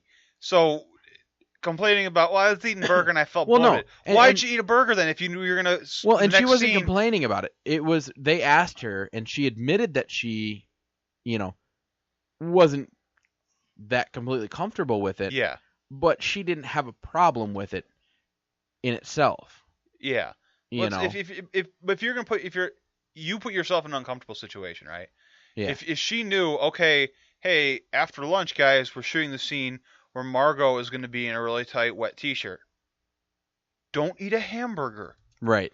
You can eat whatever you want, but if it's gonna be a bloated look to you, like for me, I'm a pretty chunky dude as it is, but when I eat food, I can tell that things get a little stretched out after I eat food. Right. You can tell. As a big man yourself, Aaron, you can tell me too. You know. Oh yeah, you definitely loosen a belt notch and all that. Exactly. Like when you go, like it was a comic. It was like when you're fat and you go shopping for clothes, you have to go in, go eat, go in, go try the stuff on, go eat, then come back after you've eaten and try it on again to see if it fits. Right. It's similar thing. Anyway, let's wrap this up. Yep. Mark has a story he threw on the end. We all got pumped when we saw it. So, do we want to do that or do we want to do the last one? What is the other story? You know what? Tell you what, Luke, are you gonna be on next week? Are you planning on it? I should, yeah, probably. Okay, I'm gonna save this next one for next week. That way we can totally go on about it for a while because I know we're going to want to, and we're running short on time. Yeah. So I'm gonna save this next story for next week. Okay. Sorry everybody, but you know what? It'll be worth it next week. Okay. And The next thing is Beauty and the Beast. so we're not going to try to give away spoilers, but Mark finally saw it. Finally. Yeah. After 3 weeks. I really felt that the reboot live action Beauty and the Beast was pretty much just about scene for scene with minor detail changes the old one. I mean, for the most part. Okay. Yeah. I had seen. I haven't seen it yet. There was a lot of it was like this song. obviously the song, but like The song is back on again. You know what song it is? The tale as old as time. It's the song. Oh my gosh. That voice never gets old. It's just like, it's not, what's her name? Mrs. Potts.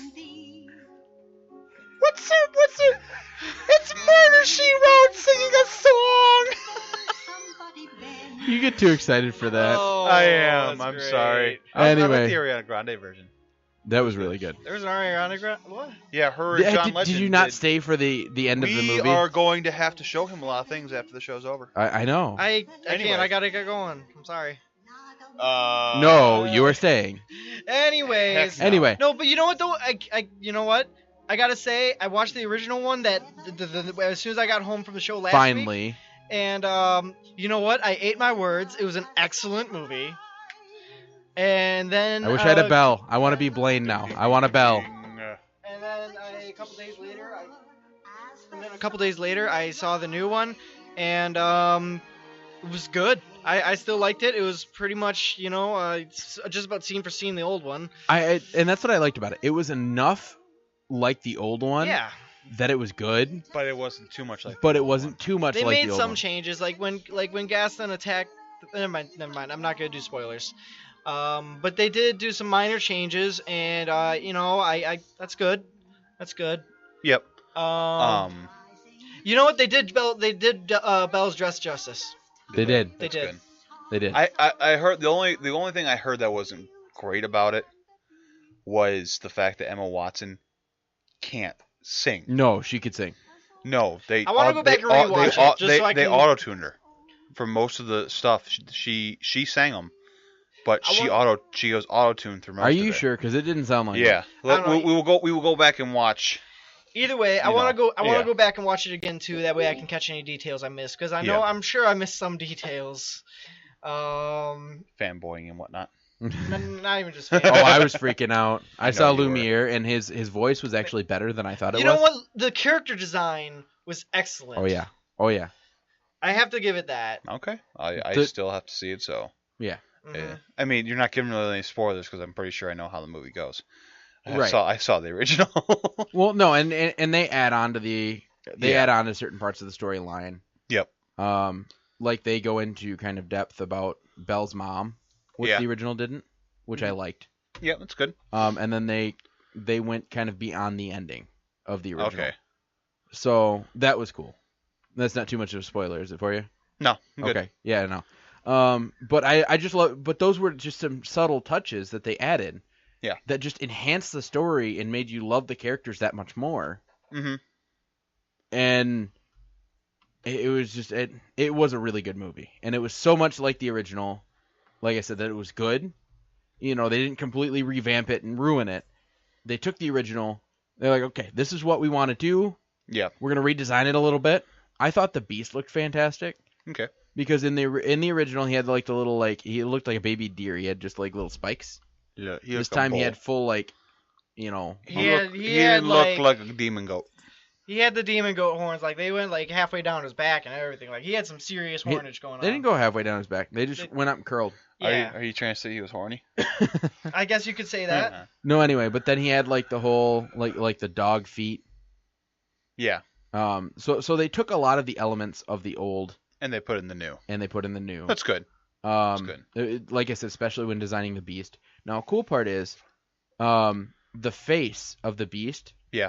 Really did reflect the character or the actor that played the character. Yep. Which I thought was cool.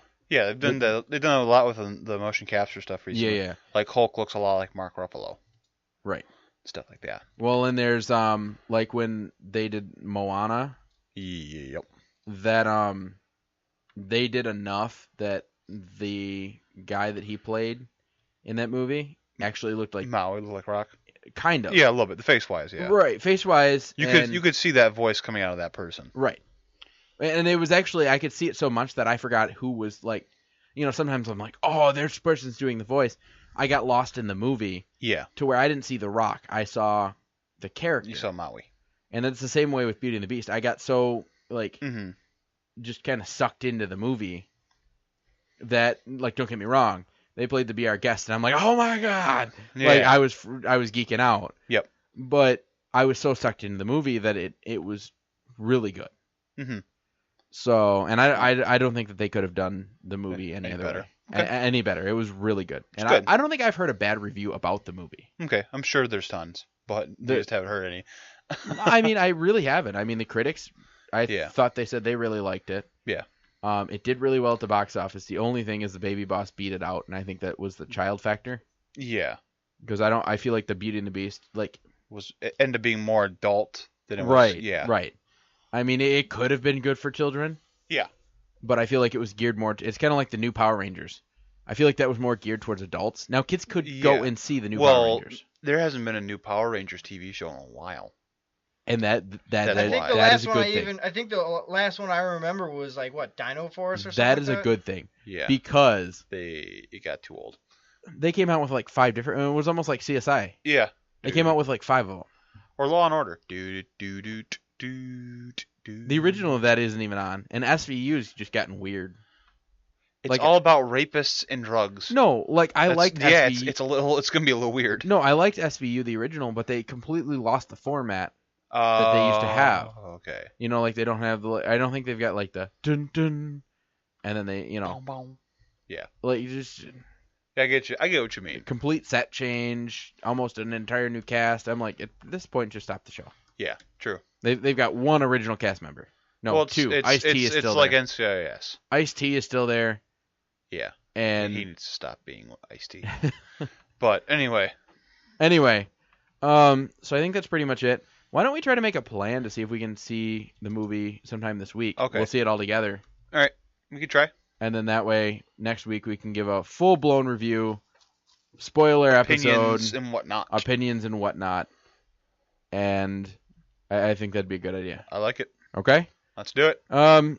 So as I always say, if there's anything that we talked about that you like, any opinion that we had that you didn't like or you liked, you agreed with, you strongly disagree with, you hate our guts, whatever it may be, Please tell us. please tell us. Please tell us We are if you hate our guts. self-deprecating men. We need pain in our lives. No, we just want to know what we need Well to improve then. on the show. We do the show the way we do it because there's certain things we're interested in. Now, if there's something we brought up that you want to know more about, you want us to update you on it, if there's something to update about, I will be sure to, find every little bit of information that I can find on the internet and bring that to you. I just need to know what it is. Yep. So, What it like I said, we do the show for you, and like it says in the intro, we try to talk about the things you care about, and just leave out the kind of the meaningless crap that you are like, okay, this can stop. Yeah, we leave out the crap. So if there's something we talk about that you don't like, let us know. We'll try to leave stuff like that out. We're on Facebook. We're on Twitter. We now have a Gmail account. It is Topic Talks. I wrote it down. At gmail.com? No, it is Topic Talks 1.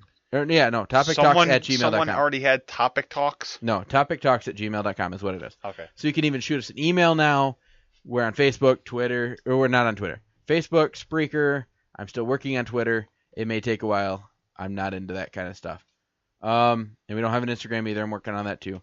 So hit us up. Shoot us a like while you're at some of our pages. Again, I will, personal message me if you have to. Yeah. I don't care. Just let us know what's going on. Okay? I think that's pretty much it. You guys got anything else? Nope, I'm pretty much set. Yeah, I think we're good.